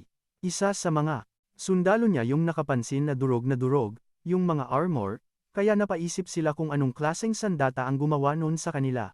Utos ni Ilya, diretso sa south para i-check yung mga sundalo doon. Pagdating nila, naabutan nila yung parehong horror scene na nakita nila kanina. Lahat ng sundalo, tigok na naman, at isa sa mga kabalyero, nagsuggest na puntahan na yung next location. Okay sana kay Ilya, pero biglang humarang si Urine, sinabing wag daw munang gumalaw. For now, napakunot noo si Ilya sa sinabi ni Urine, nagtataka kung anong pinupunto niya. Tinuro ni Urine na yung mga orc, pala ang nanghuhunting sa mga sundalo nila at lamang na sila sa pwesto. Sinabi ni Urine kay Ilya na talo na sila sa numero at wala silang chance na manalo. Ang gusto ni Urine, magpaputok sila ng signal para magtipon yung mga natitirang sundalo. Sakto, isa sa mga daming satsat ng mga sundalo kay Urine, kesyo wag daw siyang maingay kasi sino ba naman siya. Sa kanya pa talaga sinisi ng mga unggas ang buong gulo. Tapos sa gitna ng lahat, pati si Uragonas dinamay pa sa trash talkan. Kaya ayun, asar talo ang mga mambabasa, sabi ba naman sa bida nating OP, ang bagal daw gumalaw. Nung narinig ni Urine yung mga sundalong nagmamagaling, biglang nag-trigger yung trauma niya. Daldal pa rin ng daldal yung isang epal, kaya sinabihan na siya ni Urine na itikom yung bunganga niya.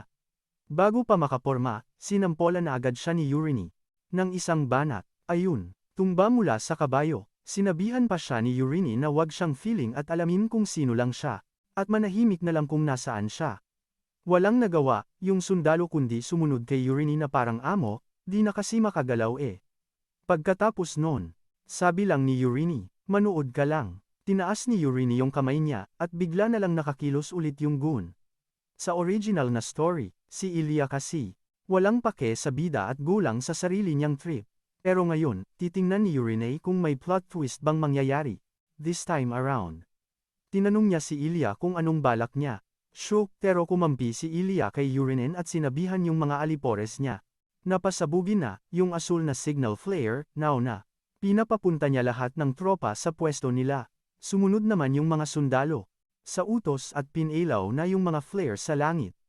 Sinimulan namang i-check ng mga sundalo yung mga kasama nilang bumulagta, habang ang panday, lumapit kay Urine at nagsabing, Lods, angas mo. Sabi pa niya, nagawa daw ni Urine na paikutin ang lahat sa palad niya, pero para kay Urine, Wala yun. Tinanong niya si Urining kung aabot ba yung backup, kaso. Sabi lang ni Urina, asa pa. Karamihan sa kanila, di na makakarating. Mukhang alam na alam ni Urina ang galawan niya at hinihintay niya lang pala yung main event. Bigla, may isang sundalong hingal kabayo na dumating. Sinasabi kay Ilya na, kailangan na nilang mag-evacuate, ASAP. Halatang halata sa sundalo yung takot, parang nakakita ng multo. Kasi sa likod nila, may sandamakmak na orc na mukhang mga bouncer sa impyerno. Sa dami pa lang nila, talagang kikilabutan ka. Humarap si Ilya kay Urin at nagsorry, feeling niya end of the world na at kasalanan niya lahat. Sakto namang bumanat si Urin kay Ilya ng, chillax ka lang, walang matetegi. Sabay lakad niya ng pakul palapit sa mga orc, kaya napanganga si Ilya. Lutang si Ilya habang pinapanood. Si Urin na lumalapit sa mga halimaw bago niya tinawag si Agnes, sabi niya, oras na para sa performance art natin, na pinagpraktisan nila nitong nakalipas na 2 araw. Sinabihan ni Urin si Agnes na gumawa ng mga iron bullet, at G naman agad si Agnes, tila, isa itong sikretong teknik na nakuha ni Urin nung na-unlock niya yung 3 bituin ng 10,000 lason na katawan, pero first time niya tong gagamitin. Ang pangalan ng skill, Black Iron. Ang trip nito, naglalabas ng mga hidden weapon na siksik sa lakas gamit ang pagpapasabog ng mga Black Iron bullet. Isang Black Iron bullet lang ang puhunan. Pagkatapos, pinakawalan na ni Urine yung bala papunta sa mga orc, pero parang wala lang, tumama lang sa gitna nila. Tingin tuloy ng mga orc kay Urine, ano, to? Clown. Bigla, boom, sumabog yung bala at ginawang alikabok lahat ng orc na nadal. Napanganga yung mga natirang orc nung nakita. Yun, pero di pa tapos si Urine sa kanila. Parang boomerang, pinabalik niya yung bala at pinakawalan ulit. Sa pagkakataong ito, dumaan muna ito sa katawan ng mga orc bago sumabog at ginawa silang pira-piraso. Pinabalik na naman ni Urine yung bala, at si Ilya naman ay napatanong kung anong mahika yung binabato niya. Sabi lang ni Urine, Black Iron Blast yan. Tapos ninitian lang ni Urine si Ilya, at sinabing mamaya na lang ang chika tungkol sa weapon. Sa 2 tira lang ni Urine, grabe na agad ang pinsala. Bagsak mga orc, kaya si ate mong Ilya, nag-feeling main character bigla. Pinagsisigawan yung mga alipores niya, hoy, anong petsa na, Gina, mga bano. Walang keme, banat niya, easy lang to. Tapusin na natin yung mga buraot na yan.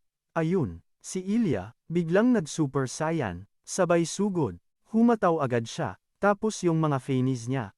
Ayun, buntot lang ng buntot. Si Ilya, one shot lang, pugot agad ulo ng isang orc. Parang nagbukas lang ng soft drinks. Yung mga sundalo niya naman. Syempre, copy-paste lang din sa trip ng boss nila. Pero may isang orc na nagising sa katotohanan, GG na to. Mga par, takas na, kaya ayun, nag-sprint paalis. Tatakbo na sana, kaso biglang BL, may pader. Akala niya lang pader, yun pala isang naglalakihang pulang orc. Ang aura, parang final boss sa video game, tol. Walang pasintabi, sinungaban agad nung pulang orc. Yung bungunong paepal na tatakas, tapos ginawang tomato paste. Syempre, yung mga sundalo at yung ibang orc na nakakita, halos maihina sa shorts sa sobrang kaba. Paano ba naman, yung monster sa harap nila, sobrang THICC. As in, yung pulang orc, sobrang laki na yung mga normal na berdeng orc, mukha na lang mga kutos sa tabi niya.